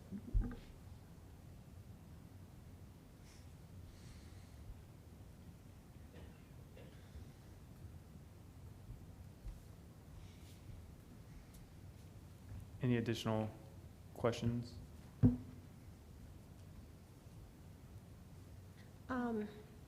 One thing it's drawing me off is the intent of this addition, especially at the second floor, is for it to pop out a foot or so on either side of the main structure. And then it also has a bit of relief above the existing roof line, correct? No. So it pops up just a tad? So right here, you can see this is the second floor exterior. Right, I'm matching our new walls to the exterior of the first floor. understood. Oh, okay. Yeah, Yeah. so it's not popping out from the house. And your ridge line is just that much above the existing Yep, ridge it's line? gonna be about a foot higher, because when you take the difference of the pitch with adding this, it's just a wider structure. So your ceiling's gonna be Understood. So, how close are you to the max building height allowable? I think it's gonna be right at, because it's gonna be 23.2. And what's the max allowable for this particular site property? 35 for the primary house. Okay, that's what I thought. Did you consider raising it just ever so? Not really. I mean, we could, I just didn't want it to make it look like a tower in the back either, Well, from the pool. 'Cause I mean, from an architectural standpoint and a building envelope standpoint, I think you need a little bit more relief for flashing and those sorts of things. And then in terms of aesthetics, there's typically an overhang of at least 8 to 12 inches minimum to allow for some of that relief from the rain drip along a facade. So when you look at it from the right and left elevations, it seems to me that the gable end is cut purely in alignment with the facade. And I would yeah, actually I would usually. highly recommend reconsidering that. Yeah, no, I agree with that. Just from a Usually we do waterproofing half of standpoint. what the overhang is. So if it's the overhang's 24, we usually do 12 on the gable. So I just think that there's a couple of things there in the elevations and the roof line that maybe should be reconsidered. Okay. Knowing that staff has had the conversation with you about the sliding doors, do you have an alternate plan or a There is secondary some selection? French doors that actually open, but then they can slide. I just haven't looked into them yet because she was really wanting me to see if it goes through this. Yeah. So, you know, now if I have a staff report, I can go that route. Sure. Commissioner DeCubis, do you have any questions? No, no questions. Did you look at an option to either, for the second floor, kind of bump out? So I understand you're aligning it on the first floor. Did you look at an option to either do what my fellow commissioner stated, to where the roof was either higher up to allow that kind of separation, or look at an option to where it was in line with the existing roof, to where it all kind of read, not only the roof plane read as one, but also the mass, kind of the exterior walls read as one, so those got pushed back in? What, the only problem is if I did that, the ceilings would be lower. So then I'd have a hard time tying it in on the interior. Because if I'm matching this, I'd be almost a foot lower on the inside, because I'm 2.5 feet out wider. So to drop that to be even, my ceiling height would I be mean, on down. the second floor, pulling those walls in as well. Well, the second floor is just there's pretty much no walls, it's just columns. I guess my Because I mean, this part's existing, like I'm not changing that. Gotcha. You know what I mean? So I'm just taking the lean-to roof off, and then I'm just adding what the difference is to our new floor to it. So, and that way, this all stays the same. The floor plane will be flush with the rest of the second floor. Yes. So why would So why would the ceiling be lower? Well, because right now, if you look on the other, Yeah, so It's basically what happened is, if I understand, He's taking the same profile. If you- you're oh, taking you the mean for the existing roofs? walls. are you talking about the roof heights? Mhm. So if you go out further, the pitch, if it stays the same, if you go out further, it's gonna drop almost, I'd say anywhere from like 8 to 13 inches Yeah. lower than the other side, because I'm going out 2 feet on each side. And then structurally, I'm assuming you wouldn't be able to physically move that second floor walls in to align with the existing second floor? No, not really, because then I wouldn't be able to be over the beams on the outside. Can you show the existing floor plan again? I'm sorry, or the floor plan? I think you had it up on a board, right? So here we go. See how, or, No, I said the floor plan. I'm sorry. oh, the existing floor plan? Yeah, Sorry. it's okay.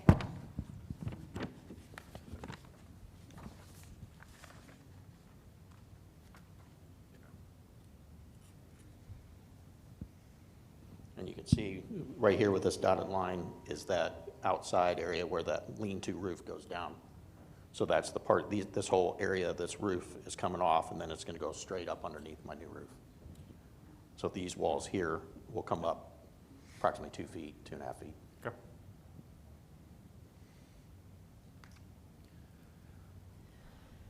Was there any discussion from the exterior standpoint, is if you kept, I understand that the existing first floor has the siding. First question, is it hardy board or is it? It's wood. Okay. So for the second story, and that, would you match the existing wood? Yes. Okay. Did you look at an option for the first floor to have stucco to match? They would rather have stucco because it's around a pool area, so it's wet. So I mean, the only reason I kept it is because the existing has it in the back. Okay. So that it's not a big deal to change either or. I mean, honestly, I'd rather have stucco near a pool too. Okay. And then I know there was a comment about the columns. If we could go to the rear elevation that's on the board. Maybe camera All can these, zoom yeah. in, yeah. So I understand the intent of this was to basically make a smaller version of the columns in the front, kind of with that reveal in the middle and that banding. Staff did mention if it was a little bit more slender and kind of went from the beam to the ground, it might match a little bit more Just make it historically. smooth. Is there any concerns about what staff had presented from your standpoint? No. I mean, we added these, I mean, literally we did this morning to try to make sure it more looked like a beam and kind of carry on to the front look of these to here, just to carry the same design. Could we zoom into the rear elevation, please?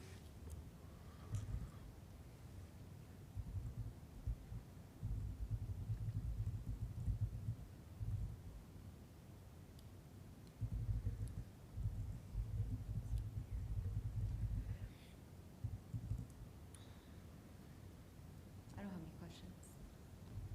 Any additional questions from commissioners? Nope. No, all right. At this point, the applicant is allowed 5 minutes for a rebuttal. Good. All right, thank you.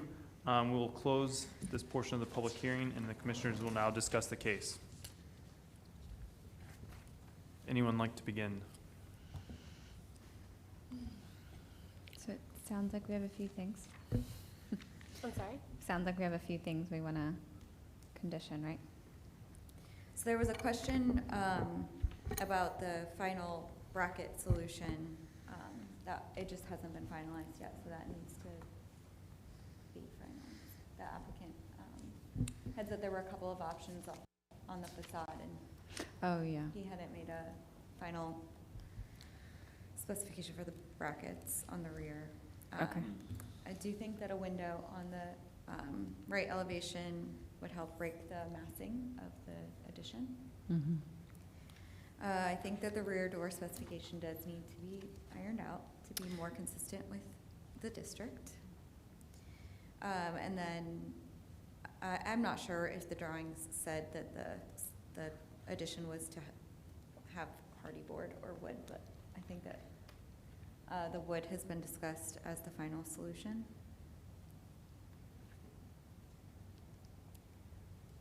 That's what I have. And the columns. And the columns, yeah. I would like to,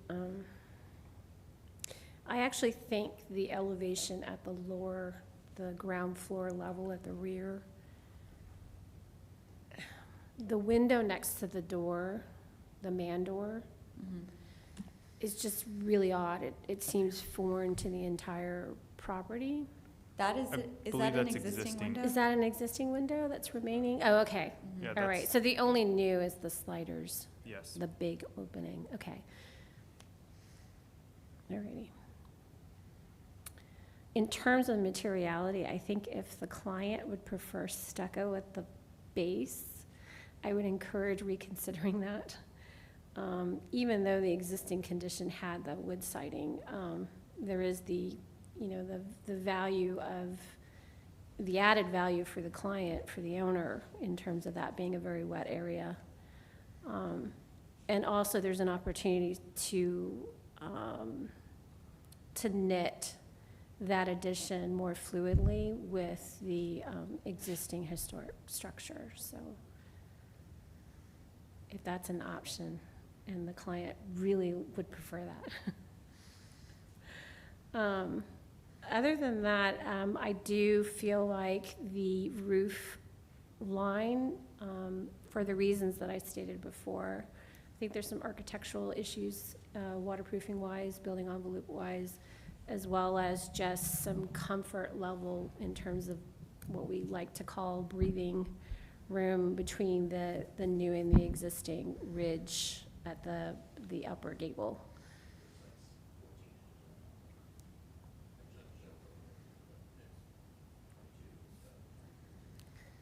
Thank you. It just doesn't read, you know. That's all I have. Nothing else?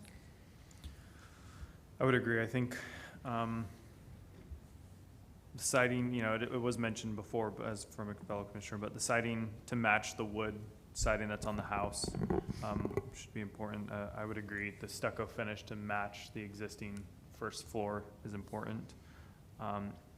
Also agree with the roof kind of profile and edge, making sure, especially if there's that overhang kind of where it stops right now, I think will be an issue. And then the only comment I had was if we do add the window to the right side, just making sure that it matches the patterns that are adjacent to it on that level, since there are some different window patterns throughout the house. Agreed. One last thing, I feel like there should be a wall section considering the actual plane of the porch so that the beam and how it's to be detailed is understood, so that as staff moves through the process, right. Okay. The window at the right elevation, I just want to make sure that I'm understanding what your request is. It will likely not be like a 3/1 or a 1/1 because it'll be a transom. Well, there was two options. One window would be in the shower, which would be a transom, so that would be higher, correct? The second option would be if we wanted to place it in the closet. In that case, then I would suggest looking at the right elevation. You'd probably want to do a 1/1 that would match the existing windows on that floor. Yeah, but I think he stated that they didn't want to do that because it takes away from the closet space. Right. Yeah. So we would just have to pick which recommendation we would like to see from us. I don't have any objection to the transom in the shower. I think in either case, a transom would work. It's just that, especially on that elevation, the profile and of the window itself, whatever that unit is, has to be very much in keeping with the historic windows that are there. And I wasn't quite sure with the window that we were shown today that actually aligned with the historic ones.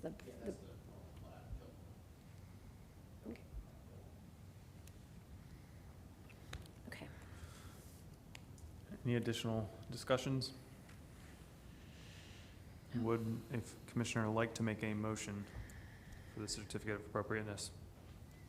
I move to grant a certificate of appropriateness for the drawings and documents presented at this public hearing in ARC 20-286 for the property located at 1812 West Jeton Avenue, with the following conditions: that the brackets of the addition are finalized with staff, that a window be added in the right elevation, that the specification for the rear doors be updated and approved by staff, that the exterior siding at the addition is wood to match the existing structure, that the columns at the rear elevation are simplified per staff's recommendations, that the addition roof line is raised to accommodate rain runoff and distinguish from the existing structure, that the first floor addition is stucco to match the existing structure, and that a wall section at the porch is approved by staff. Because based upon the finding of fact, the proposed project is consistent with the Hyde Park design guidelines of the city of Tampa for the following reasons: that the materials, massing, and trim details are consistent. I second. And then, do you understand the conditions?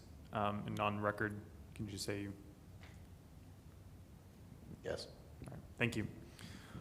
All in favor? Aye. Against? Motion passes. Thank you. Thank you.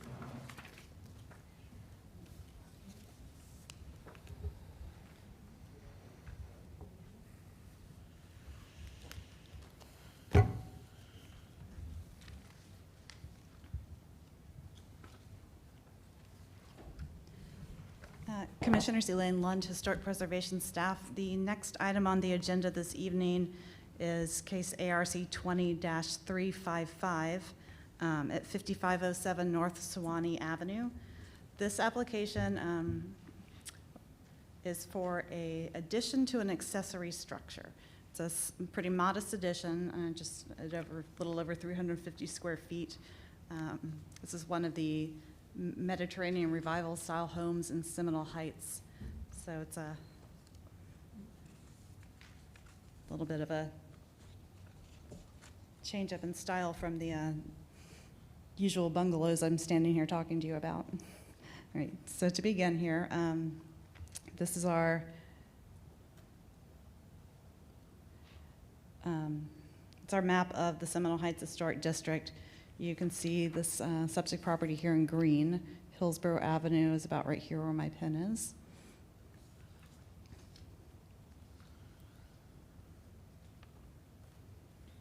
And this is the 1920s Sanborn Map of the area with the subject site, shown here in green.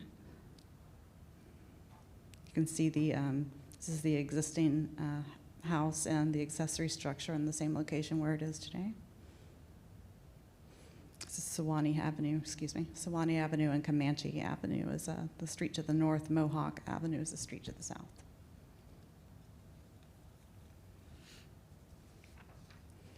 So this is the present day aerial. Again, Sewanee Avenue here and Comanche there.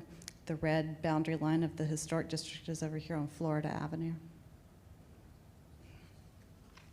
This is the front of the house of the primary structure.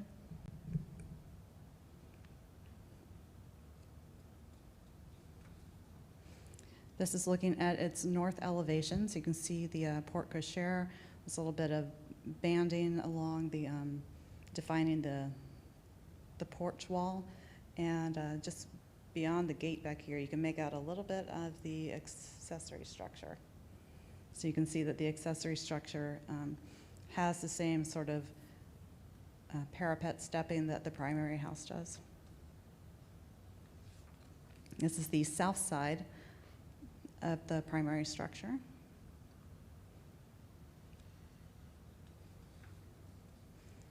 This is a shot looking at some of the details on the front porch. So you can see the wood windows that are intact here and the door and its side lights, and note the trim around the windows as well. So this is the house directly to the north.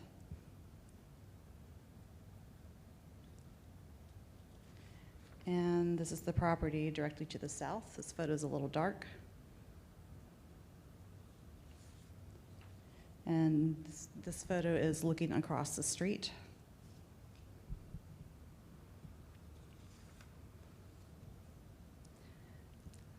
This shot is looking north on Sewanee, so Comanche, I believe, is the cross street about here. And then this is looking south, so Mohawk would be the next block to the south. This is a shot from the alley. This is the existing accessory structure. It's rear and north side. And then this is a view from the alley, so you can see the primary, a bit of the primary structure in the back there, the rear of the existing accessory structure, and a little bit of the parapet on its south side. This is just a view looking north in the alley. And a view looking south. So you can see some of the other accessory structures in the neighborhood up against the alley.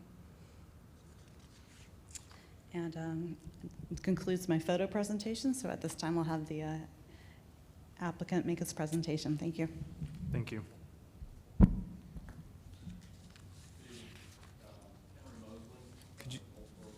Could you please use the microphone? Sorry, thank you.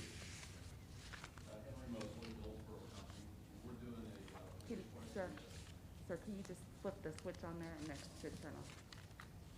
We're on. Again, Henry Mosley, Goldsboro Company. We're requesting a certificate of appropriateness for the residents at 5507 North Swanee Avenue.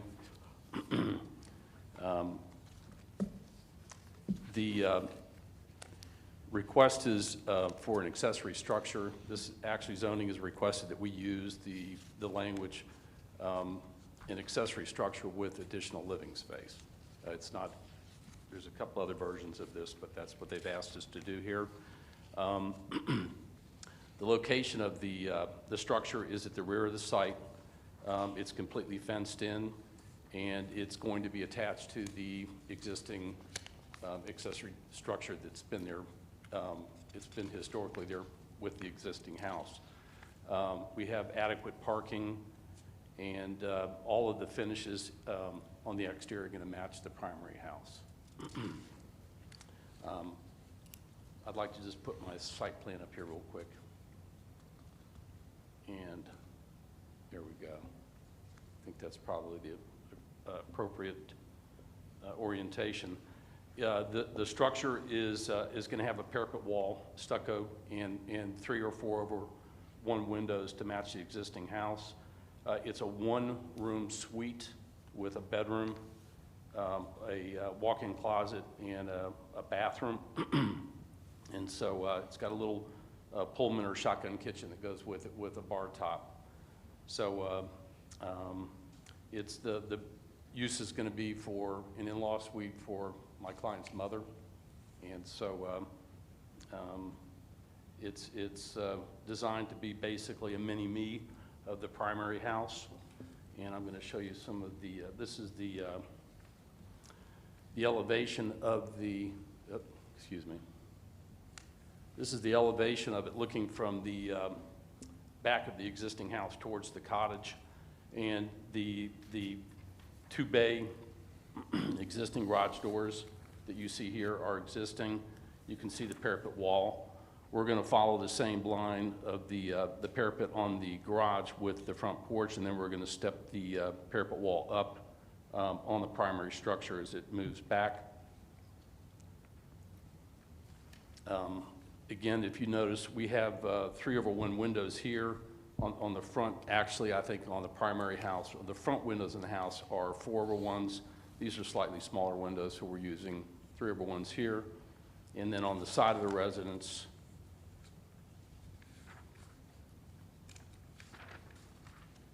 again, slightly narrower windows, but again, the 3 over 1 windows. I think staff had asked us to remove a band off of the front and show you guys some of the particular details of the structure, but I'll wait until you've requested those individually. You know, lights, hardware, and window details. And I think with that, I really don't have anything else to add. Thank you. Staff will now present the staff report. Commissioners, staff found that this application was consistent with the Seminole Heights design guidelines. Most of the conditions that staff had are just a couple about and stated to limit the banding to the porch of the accessory structure, since that's how it is on the primary structure. And then to review the window sizes and proportions for consistency with those on the primary structure. I think the applicant did state that, you know, they're smaller windows, so it's they do look a little different than the ones on the primary house. The materials, including the door, I believe the applicant has reviewed those and selected them, so you may wish to request him to review those with you. I'm available for questions. Thank you. Thank you. At this point, we'll open to any public comment. All right, seeing none. Commissioners will now ask questions. Okay, could you just go ahead and go through all those things, the door that you've selected, the lighting, the hardware? Yes. To begin with, I think that I'd like for you all to remember that this is a single suite and an efficiency basically, And so if you look in through the front door, you know, you're going to be looking right in at not only the sitting room, but the bedroom. So I know the primary residence has a marginal door on it. It's not something we're going to be using on this particular structure. And I have we would like to use, I do have a picture of it here, buried in this pile. It's a standard fiberglass solid 6-panel door. That's basically it. Okay. Okay, thank you. And the lighting and the hardware? Yes, the door hardware, again, we're designing our cottages for ADA compliance, and so we're using a bronze lever set with a single cylinder deadbolt on the front door. Okay. And then we do have one single light that's a ceiling light on the front porch, and my client has selected something that's, I think, is appropriate for use there. Okay, thank you. Just want to make a point that really none of these finishes that we're discussing you can see from the street. This is the backyard with a 6-foot privacy fence all the way around it. Okay. Could you show us the windows on the primary structure as they compare to what you're going to put on the addition? Well, let me just tell you this. The primary structure has all of the windows except for the 2 fronts have been removed. They're on the sides of the structure. They're 1/1 aluminum windows. Oh, could you use your microphone? They're telling us over there. I'm sorry, I didn't put it down. Yeah, the windows on the side of the structure are 1/1 metal aluminum windows. Okay. The 2 windows on the front of the structure, the existing house, are the originals, and they're 4/1 wood windows Okay. with a wood casing, brick molding. They've been stuccoed back to them. We just don't think that those windows have cover over them. So down the sides of the house, on that part of the house, everything is just wrapped stucco. Everything is stuccoed back into the window frames or stuccoed back into the doors because there's no cover over those windows. Okay. I don't have pictures of, actually, I do have a couple of pictures of the stucco itself, and there may be, yeah. Oops. There you go. I think you can see the 4/1 windows back in here. Thank you. And then this is the stucco finish. It's just a knockdown lace stucco that the house has been restuccoed, and so it's not the original. And so we're going to match that as best we can. So, Okay, that's all I had. Thank you. all right. Do you have a wall section? I don't remember seeing that. I do. Hang on one second. Printed a couple of copies here.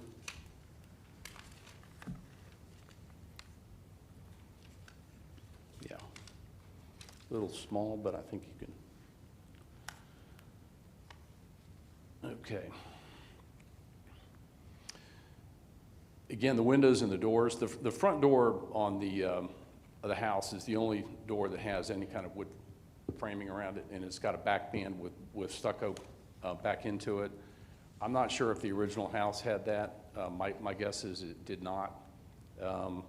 But none of the other windows had that kind of detailing. It's just what's up on the front porch. So, you know, for just permanence and just waterproofing, our plan is just stucco back into the window frames is probably our best bet to keep water out of the building. And I think the rear of our site, I guess you can see a little bit of it right here. Our parapet wall, you know, on the back side of the structure is going to have no parapet on the very end of the building, so the water is going to flow directly off the building. We've got a couple of scuppers, but they're just for show. We're going to put a.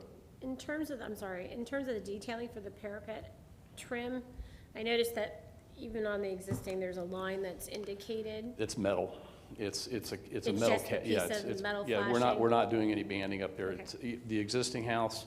If I think you could probably see a tiny bit of it right here, up in this corner. You can see it's just a metal cap over the top of the parapet. Okay. If it was originally stuccoed over completely, that detail's missing and not there anymore. Okay. I believe you showed a front elevation inside. Do you have the rear elevation for this? I have a photo on my phone that I think could probably give you a good idea. It's give me 1 second here to.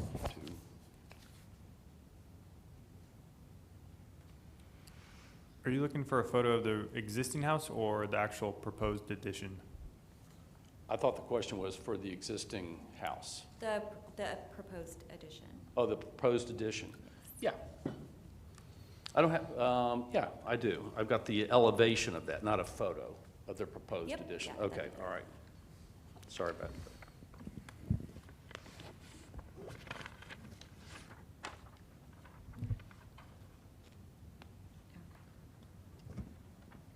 Don't let that line confuse you. That's not a roof there. It's a flat, TPO flat roof that, where it's flashed up the sidewalls.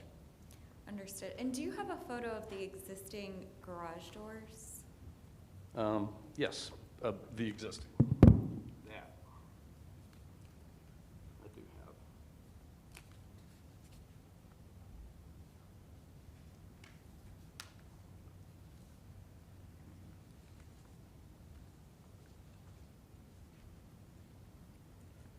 I had these out just a minute ago, too.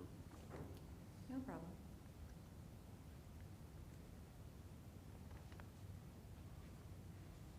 They are basically plywood with cross. Could you use the microphone? Sorry. Yeah, they are basically sheets of plywood with crossbucks on them, you know, with wood banding, or, you know, with the, boxed out with wood with X's on them. And those are the, that's existing. You can see the parapet.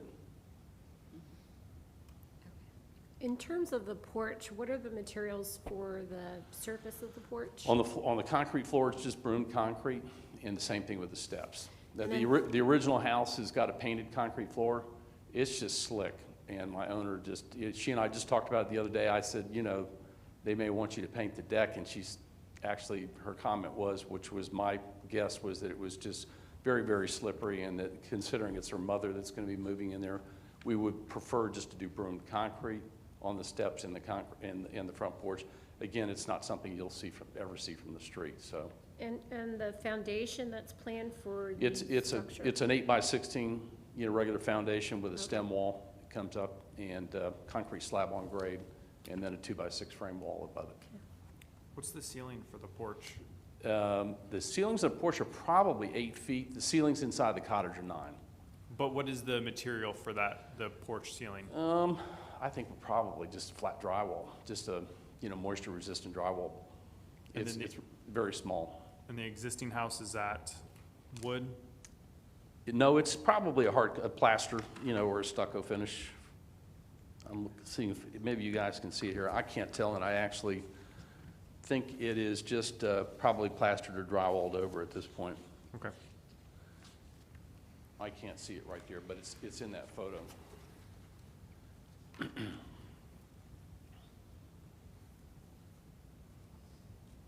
It's a very nice little house, especially on the inside. The outside has been, you know, changed over the years, and so, but it's.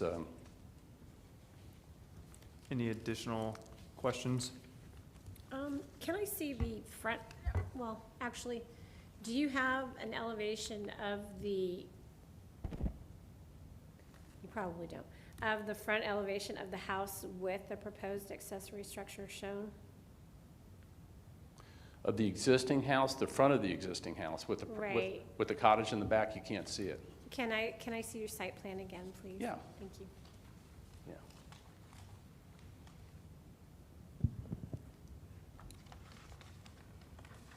Need some of my other junk out. There you go. Okay, yeah, that helps. You can see it Are you using a wall pack unit for your AC? We are using a ducted mini split. And is that what I'm seeing at the rear elevation? In the rear elevation, you see the actually inverter is sitting right down there, but Okay. it's a grade. And the ducted mini split, because it's a flat roof, we're actually going to put the cassette in the ceiling in the existing garage, Okay. and then just pull the air through and then back inside the cottage. That's it. That's all the questions I have. The only question that I have is did you look at any other maybe historically significant or referenced door style versus a, 6-pane fiberglass door? We're looking, I think anything that would intrude on their privacy, is not something that, we would want. If the guidance was for, a 6 or an 8 panel or something that looked a little bit more Mediterranean, or even maybe something with, a transom light in it or but we haven't really dug into that too deeply. The idea was privacy. The 6 panel showed up on the design, but, we might consider something else, but for now, that's what we're proposing. Okay. And then the only other question that I have is on the rear elevation. I understand you're using the TPO roof, so all that's just going to shed off. Mm-hmm. You are showing that gutter. We have gutters. Okay. And then the downspouts. Correct. The existing house does have downspouts, but no gutters, correct?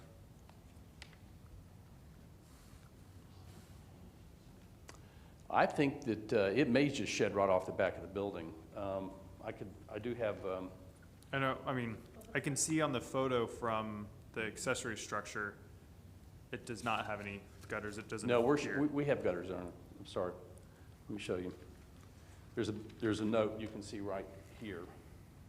You can see the dotted lines here and here. Those are downspouts, and that's a gutter to catch the discharge off the roof. Okay. Okay, and then we'll just, it's 8 feet, or 5 feet 8 inches from the alleyway, and we'll just, take something and just try to get the water discharged to the alley. And there will be a fence between the alley and Correct. the structure? Yeah, we have a 6-foot wood stockade fence now that's going to remain. Okay. Any additional questions? Okay. At this point, the applicant is allowed 5 minutes for a rebuttal. Thank you very much. I don't think I need it. All right, thank you. We'll close the public hearing, and the commissioners will now discuss the case. Would anyone like to begin? Overall, I think this is pretty consistent. The only thing that I would recommend is reconsidering the door that was selected. I don't think it's historically appropriate. I agree. Whether or not it's an issue of privacy, it's not a historically appropriate selection. I don't think, I would not require a full glass door, just a more historically Exactly. accurate door. Mhm. Same, that was my only thing. Would a commissioner like to make a motion? I move to grant a certificate of appropriateness for the drawings and documents presented at this public hearing in ARC 20-355 for the property located at 5507 North Swanee Avenue, with the following conditions: that the front door specification be revisited and approved by staff. Because based upon the finding of fact, the proposed project is consistent with the Seminole Heights Historic design guidelines for the city of Tampa, because based upon the following reasons, that the scale, massing, proportions, and materials are consistent. I second the motion. And then just for the record, do you understand the conditions that were stated? Okay. All right, thank you. All in favor? Aye. Aye. Against? Motion passes. Thank you.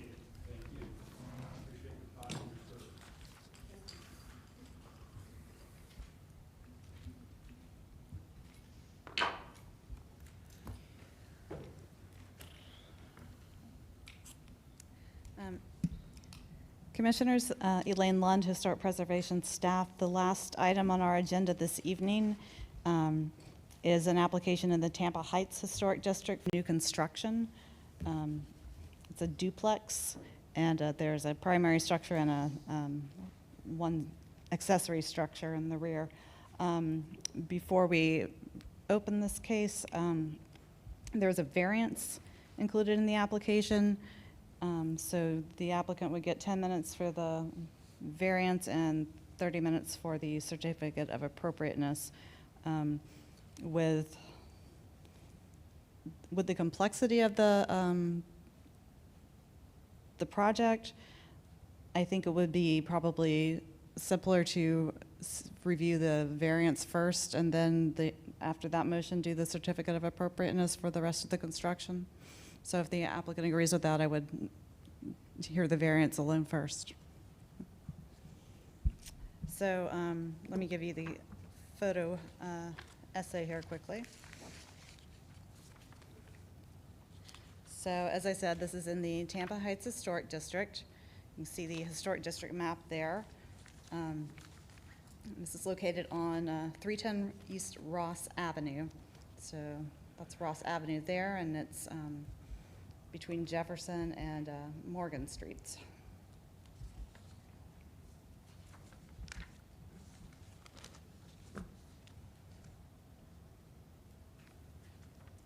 This is the 1920s Sanborn Map showing the location of the subject parcel in green here. You can see there was a dwelling on that site at that time. Currently, it is a vacant parcel.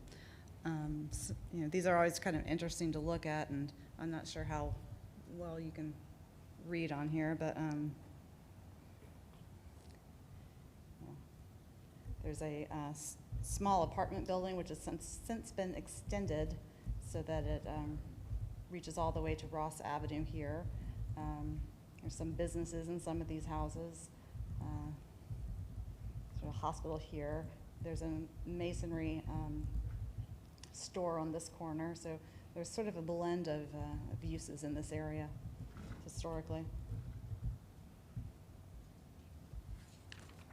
So this is our present day aerial. This is a, you can see that apartment building that was brought out to Ross Avenue here. The commercial building there is obviously gone, but this site, the subject site and the adjacent site next to it are currently vacant. And this is a photo looking north at the vacant site. See, there's a heavy line of trees here between this parcel and the adjacent vacant parcel. This, however, is the property just to the west. This is a non-contributing structure that was built, I want to say in 1998 or 1999, just before Tampa Heights Historic District was recognized and designated by the city of Tampa. This is the vacant parcel to the east of the subject site. There's our row of trees here again. And then this is a view across the street, looking at some of the infill construction that's happened in Tampa Heights.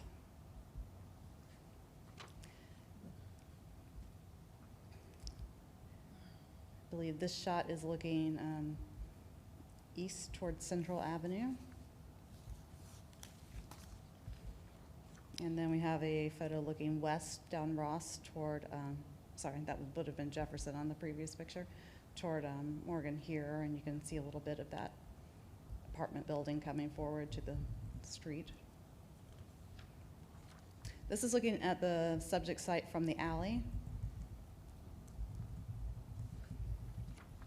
And this is looking at some of the other properties along the street from the alley. This is the construction next door, contributing structure, and then that long apartment building. This is looking across the street, or sorry, across the alley at some of the other existing structures and accessory buildings. And this view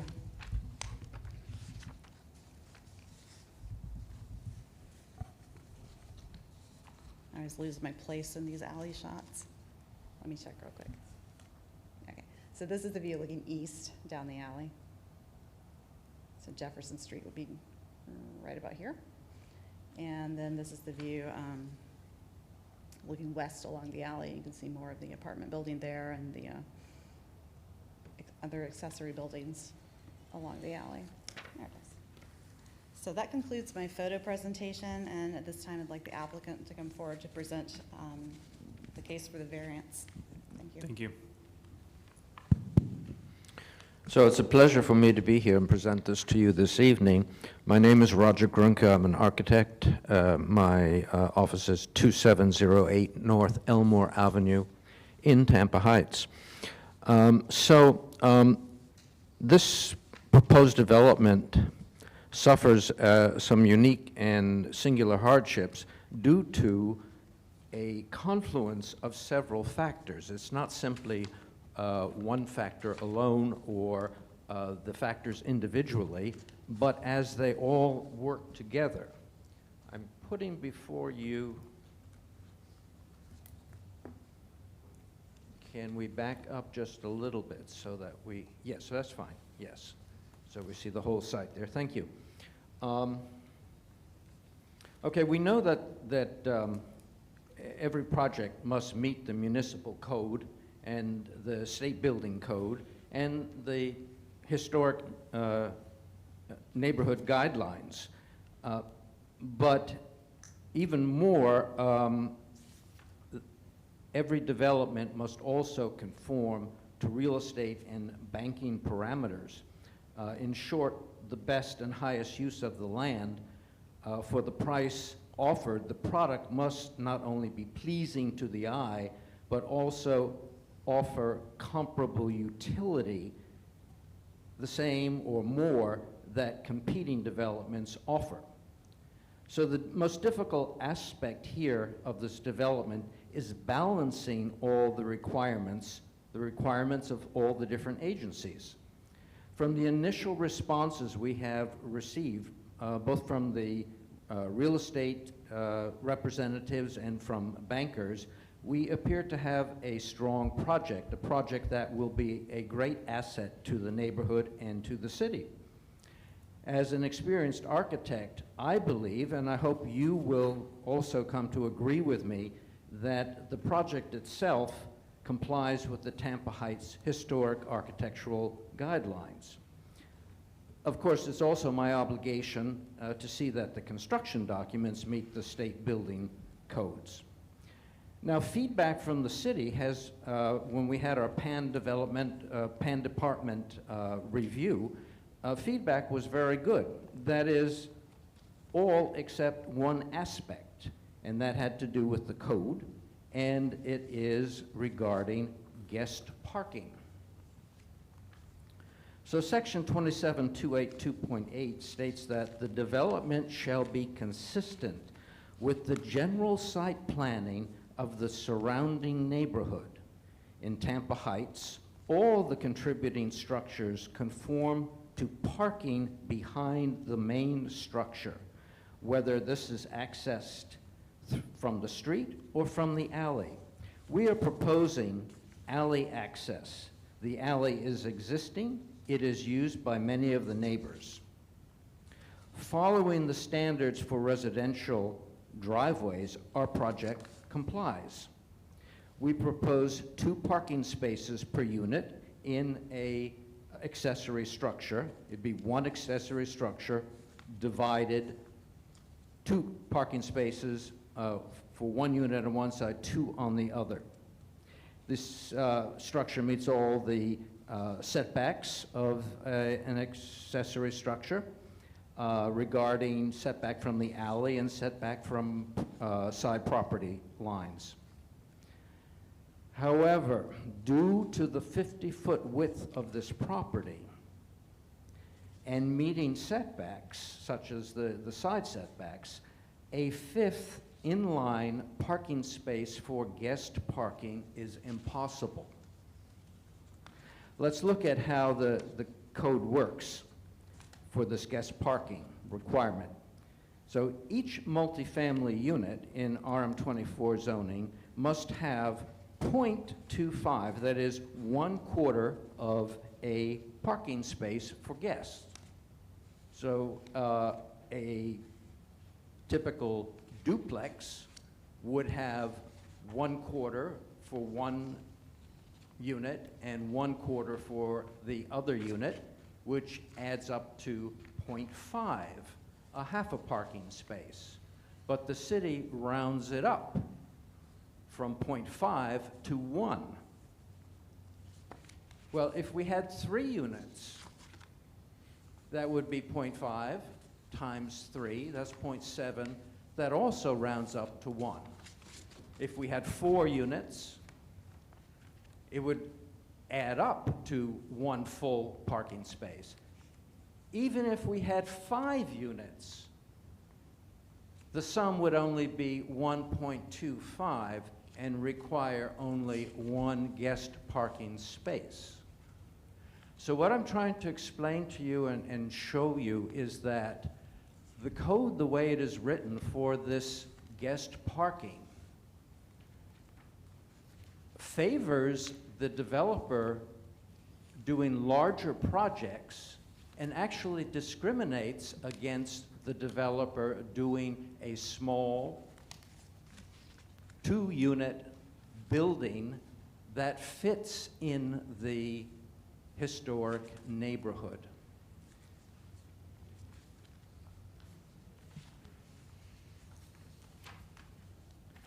Let me show you some of the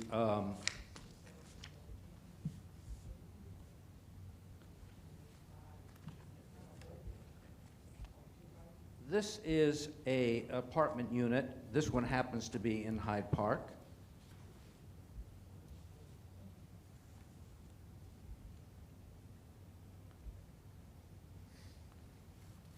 This is another one, and this illustrates how a single family can be compatible and is part of the vocabulary of most of our historic districts in Tampa. That is, small multifamily adjacent to and mixed in, intermingled with single family.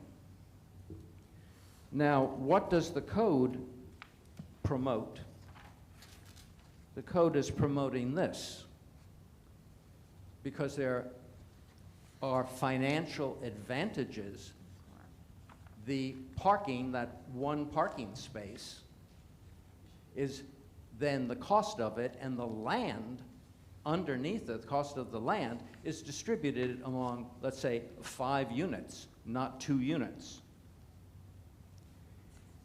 Here's an example in the historic neighborhood, but not in the historic district. Parking is from the street, and the overall feeling of the project is that of driveway, at least in my opinion. Here is another. And this is a very interesting project. It is 2 units, and they have done exactly what we are asking to do, a single accessory structure with 2 enclosed parking spaces on each side for the 2 units, but no guest parking. So it has been done before. Ross Avenue is a beautiful street. It's curbed, granite curbs. The right-of-way is 50 feet wide.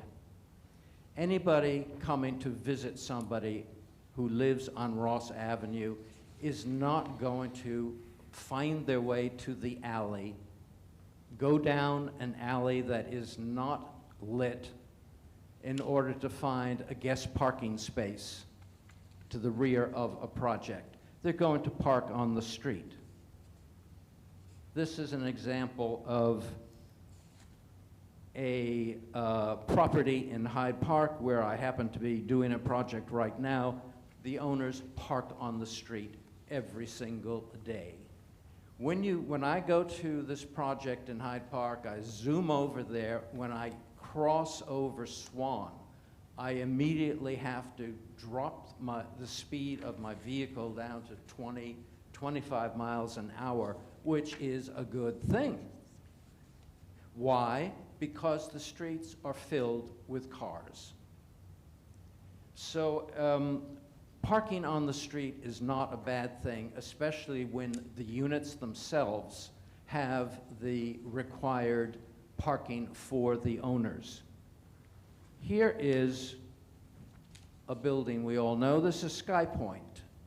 There are 358 units in this building. There are 7 guest parking spaces in this building. Now, do we want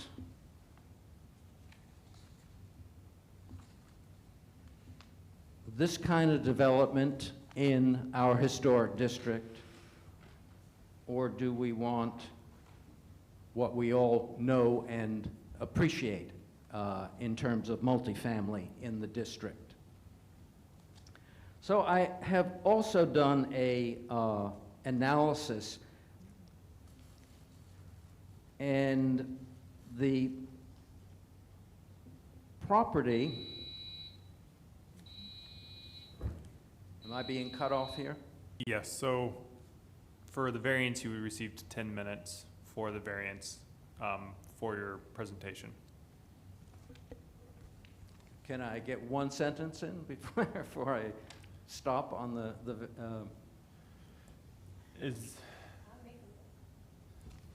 I would like to make a motion to extend the time by 3 minutes to allow the applicant to finish. I second the motion.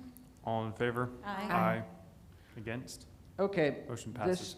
this is an important point. We have the visual, please? Yes, thank you. This is the city, Hillsborough County Transit Agency moves forward with plans for streetcar extension. And you see here the map, and this is the north terminus. This project is 2 blocks away from the streetcar extension. We could look at our proposed project as sort of a mini transit-oriented project. I think that it's not too much to ask that we eliminate the 1 guest parking space, considering where it is in our foremost urban residential neighborhood, plus the fact that we have transit in the making 2 blocks away. So with that, just one more visual. This is what the current code promotes. This is a shopping center that meets parking requirements. So I hope you see my point, and I leave it in your hands. Thank you. At this point, the staff will now present the staff report. Commissioners, for the variance, staff usually reserves their staff report until after hearing the certificate of appropriateness request. The variance is a finding of fact on your part. I do believe the applicant, the statement of variance hardship is attached to your staff report. There's a lengthy attachment to it. I would suggest that you consult the council there to see if all of that needs to be read into the record. Thank you. Thank you. Is it- Yeah, I was gonna, so I was gonna ask for them to go through the hardships. Okay. Do we need to do anything Yes. officially for that? Yep. Okay. At this point, we'll open to public comment, seeing no one.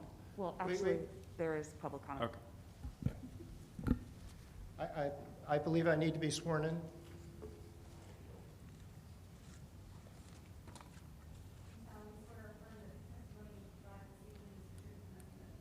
I do.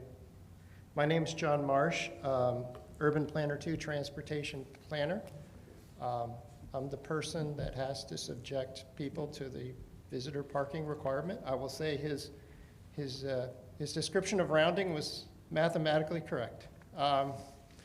The transportation does object to the waiver on the basis that it's new construction, that the applicant's desire to construct what he wants to construct is a self-imposed hardship. I understand his arguments. I have to cite the code as it's written until the code changes. Thank you. Thank you. At this point, the commissioners will now ask questions. And before we get into that, could you go through the hardships that are listed and quickly go through each one and why and your response for each? Yes. So the hardship begins with this property. And then, I don't think the microphone is on, sorry. Hello. This hardship begins with the property being categorized by Tampa Hillsborough Planning Commission as R35, which would allow 4 units. Now, of course, the city of Tampa zoning would have to then be adjusted for that. As it stands, the zoning in the city for this property is RM24 and easily carries the 2 units we're asking for. This property was purchased with that in mind, that we would be able to build 2 units on this parcel. Now, we could do something else and provide more parking, but as it stands, almost 1/3 of the property is used for parking. John's office, maybe it was John himself, who suggested to me move the garage forward, and then you would have a tandem parking space to the rear of the garage for guests. That would eat up even more land. My calculation showed at $15, if the property cost $100,000, at $15.40 a square foot, $35,000 would be going to car storage, and $32,000, less than for cars, would be going for habitation for people. I'm not talking about the building, I'm talking about the land that would be used. So 1/3 of it would be parking, 1/3 of a building, and the other 1/3 is front yard and side setbacks. So what would happen is, in order to, again, I go back to the banking requirements, real estate requirements, to get the square footage in, we would end up with the same, here it is, this vertical character, which is not part of the historic district. These folks were in the same position that my client and I are in. They solved it by going up 3 stories. I don't Excuse think me. this fits Excuse me. into Excuse the me. neighborhood. Kamaria Pettis-Mackel from the legal department. Can you focus your question, your responses right now? Okay, Just- so the hardship is, Okay. is specifically to, one, the client who purchased this property to develop it, 2 units for resale. And then additionally, I say there is hardship to the neighborhood, the Tampa Heights neighborhood, if we cannot create the traditional mass and scale that the 2-story structure would require. The 2-story structure naturally would need the ground space to spread out on.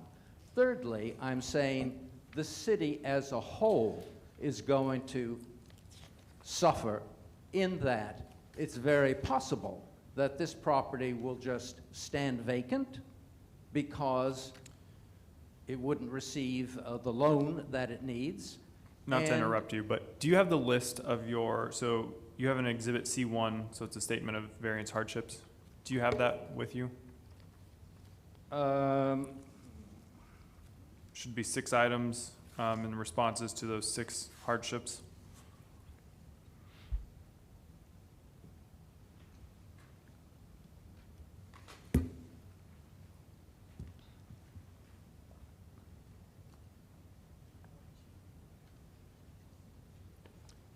I don't believe that I do. I had it uploaded onto Excel.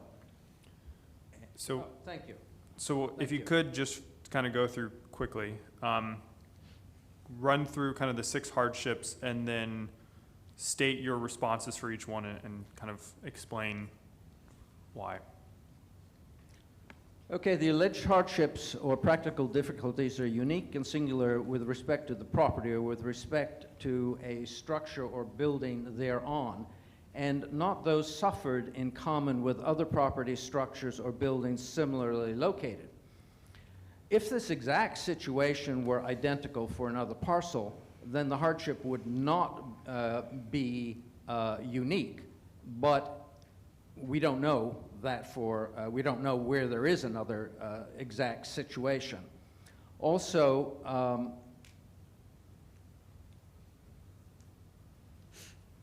well, this property suffers hardships as a result of multiple requirements that converge upon the owner. Granting this request would require a guest to park on the curb street directly in front of the subject property, would not negatively impact any of the property owners, and would be more convenient to the guest. Number 4, the variance is in harmony and serves in general intent and purpose of this chapter and the adopted Tampa Comprehensive Code. The parking plan submitted is fully in harmony with the intent of the said chapter of the Tampa Code, save the one requirement, that is the guest parking, as I said earlier. 5, allowing the variance will result in substantial justice being done, considering both the public benefits, which I've tried to enumerate, intended to be secured by this chapter, and the individual hardships or practical difficulties that will be suffered due to the failure of the board to grant this variance. Don't grant the variance and we can't build this proposed design. The design, as I say, fits the neighborhood like a glove, and it's for that reason we don't want to change and do a more vertical design or a different design. I have a question then. So you mentioned that this variance would not allow this design option to be built. If we don't get this variance, my design would not be able to be built. Could you do a design and keep the existing conditions as is without the variance? It might be different than what you're presenting, but could you? Then there would be a hardship in terms of the value of the building, because we firmly believe that this design is far superior to any of that I've showed you in terms of saleability. So it's a hardship on the owner who was invested in this property a long time ago, and also a hardship on the neighborhood in that you will have a lesser quality product in that neighborhood. Okay. I have a question for staff regarding code for parking. Does city code dictate the size of a required parking space? Yes, it is it's standard parking, which is 9 by 18. Okay. So understanding that a 9 by 18 spot, if we have a 50-foot wide. Here, you can see it on the.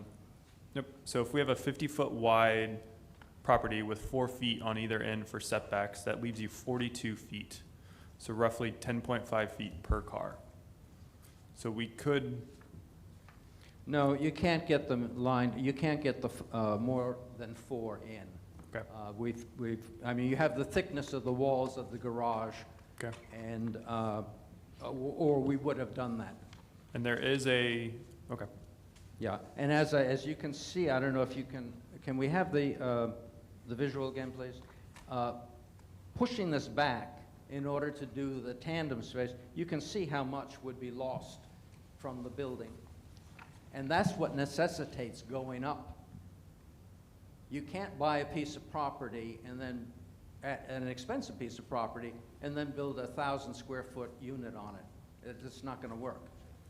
Do any of the fellow commissioners have any additional questions for the variance portion alone? Is there a requirement to have an actual garage? No. I Is there some sort of requirement to have a garage in this neighborhood? Well, I think there is one for townhouses. As far as the parking requirement, it really doesn't affect the fundamental issue. You still have the So there could be it's other 5 solutions. spaces. Even without the garage? You wouldn't be able to open a door. Yeah. Yeah. Excuse me, I didn't hear what the commissioner asked. I think your microphone is off. Yeah, your microphone is off. Sorry.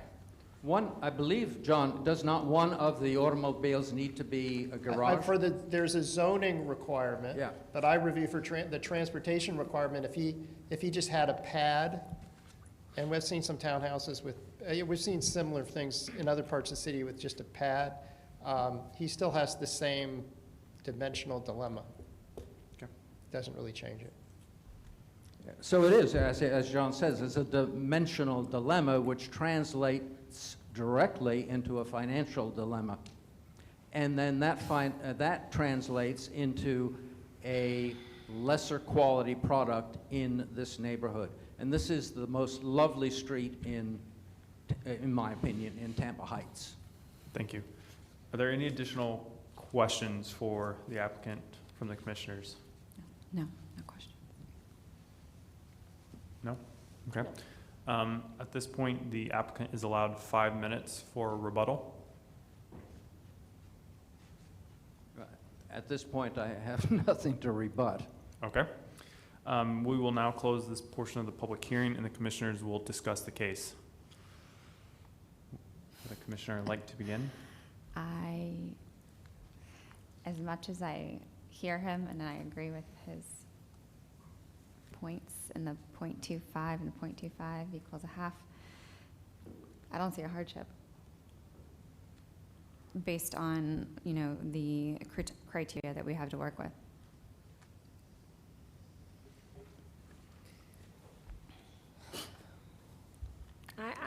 I agree. I mean, the codes are clear, and we all have to abide by them. However, we've had this discussion several times before since I sat here. And the fact that the city is going through a road diet and talking about multimodal transportation options and extension of the trolley line, those are facets as to why these historic districts, these neighborhoods are so loved and, being bought into is the fact that they are walkable. I think also with the advent of the situation we currently find ourselves in as a society is causing some reconsideration of the 2-3 car family unit. So, until the codes catch up, we're kind of stuck in a hard place. But I think if we look at the historic fabric and the historic narrative, parking on the street as a guest was a given. You didn't come and park in my alley drive. You didn't come and park in my service drive where the milkman came and deposited my supply for the week. You parked on the street, whether it was the front or a side street. So, our charge is to also consider the historic dynamics of these neighborhoods and try to balance that with the codes, the ordinances that we have to also abide with. Okay, I agree with you. I think that all of those arguments are 100% right on, but wouldn't that be more of an argument to amend the code and not necessarily to grant a variance for this specific project because it doesn't fit within the criteria? Yes, and that is also something we've talked about here before, is that the process to amend our ordinances and our codes is long, and it takes a champion and a champion within the city commission and the council. It's a very tough position to be in, but it's a fact that, yes, it would be great if the codes caught up, and they just haven't yet. Right, but we have to remember our position too, though. I don't know, how do you guys feel, Shauna? I agree with everything that both of you have said. I think that street parking is common. However, we're here to base variances based upon hardship criteria, and unfortunately in this case I'm seeing that this is a self-inflicted new construction unfortunate scenario that either the lot is not big enough to support this 5th parking spot with the design proposed today, or any number of ways that we can look at it. However, being new construction on a, we're not talking about an oak tree that must be preserved, and we can't accommodate reasonable construction. I think that it's unfortunately a self-inflicted design hardship. I would probably tend to agree. I think the notion of removing and granting the variance to allow the guest to park in the street is probably a direction that the city will go to in some point. And I think it's a good direction to go. Unfortunately, that's not the direction that we have now. My biggest concern is the plan, I think, the way it's drawn now does not allow for there to be a guest parking. I question if there is a plan that would allow for 2 units to be on this that would allow. And I just personally don't feel that we have been shown that the site does not allow those 5 spots in some configuration, or does or does not. And that's the part that I'm struggling on, is that I don't feel that we've been accurately illustrated yet that it does not allow for 5 spots.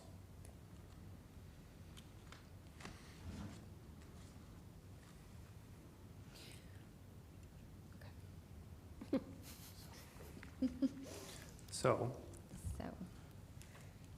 any other discussions?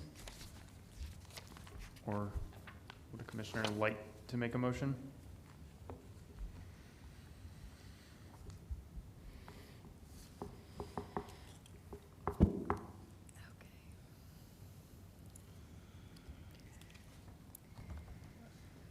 I move that the variance request for ARC 20-364 for the property located at 310 East Ross Avenue for a reduction in parking spaces from 5 to 4 be denied due to the failure of the petitioner to meet the burden of proof with regard to the 6 hardship criteria as set forth in section 27-114D for the City of Tampa Code of Ordinances. Specifically that with a new construction design, it creates a self-imposed hardship. Is there a second to the I motion? second. All in favor? Aye. Against? Aye. Motion passes. Thank you. Commissioners, Elaine Lund, Historic Preservation Staff. At this time, I believe it would be prudent to, upon agreement with the applicant, request a continuance for the certificate of appropriateness portion. The next available public hearing date would be October 7th, but I suggest that you consult with the applicant to see if that's a feasible date to return. I'm going to have to speak with my client before I make that decision. Then you have the option to request to continue to a future public hearing and renotice at that time. Excuse me? So one of the options that you would have is either you could go to the October meeting, in which case you would have to be ready for that. Otherwise, if it's beyond that, you would have to renotice on the property. Right. For a public hearing. Right. Could I, at this point, say, yes, I would like to represent on for the October hearing, and if my client chooses not to, then turn it down and notify? So, that's not. Yes, you're always allowed to withdraw your application. Very good. Okay. I move to grant a continuance in case ARC 20-364 for the property located at 310 East Ross Avenue to the October 7th public hearing at 6 p.m. I second. All in favor? Aye. Against? Motion passes. All right. Meeting is adjourned.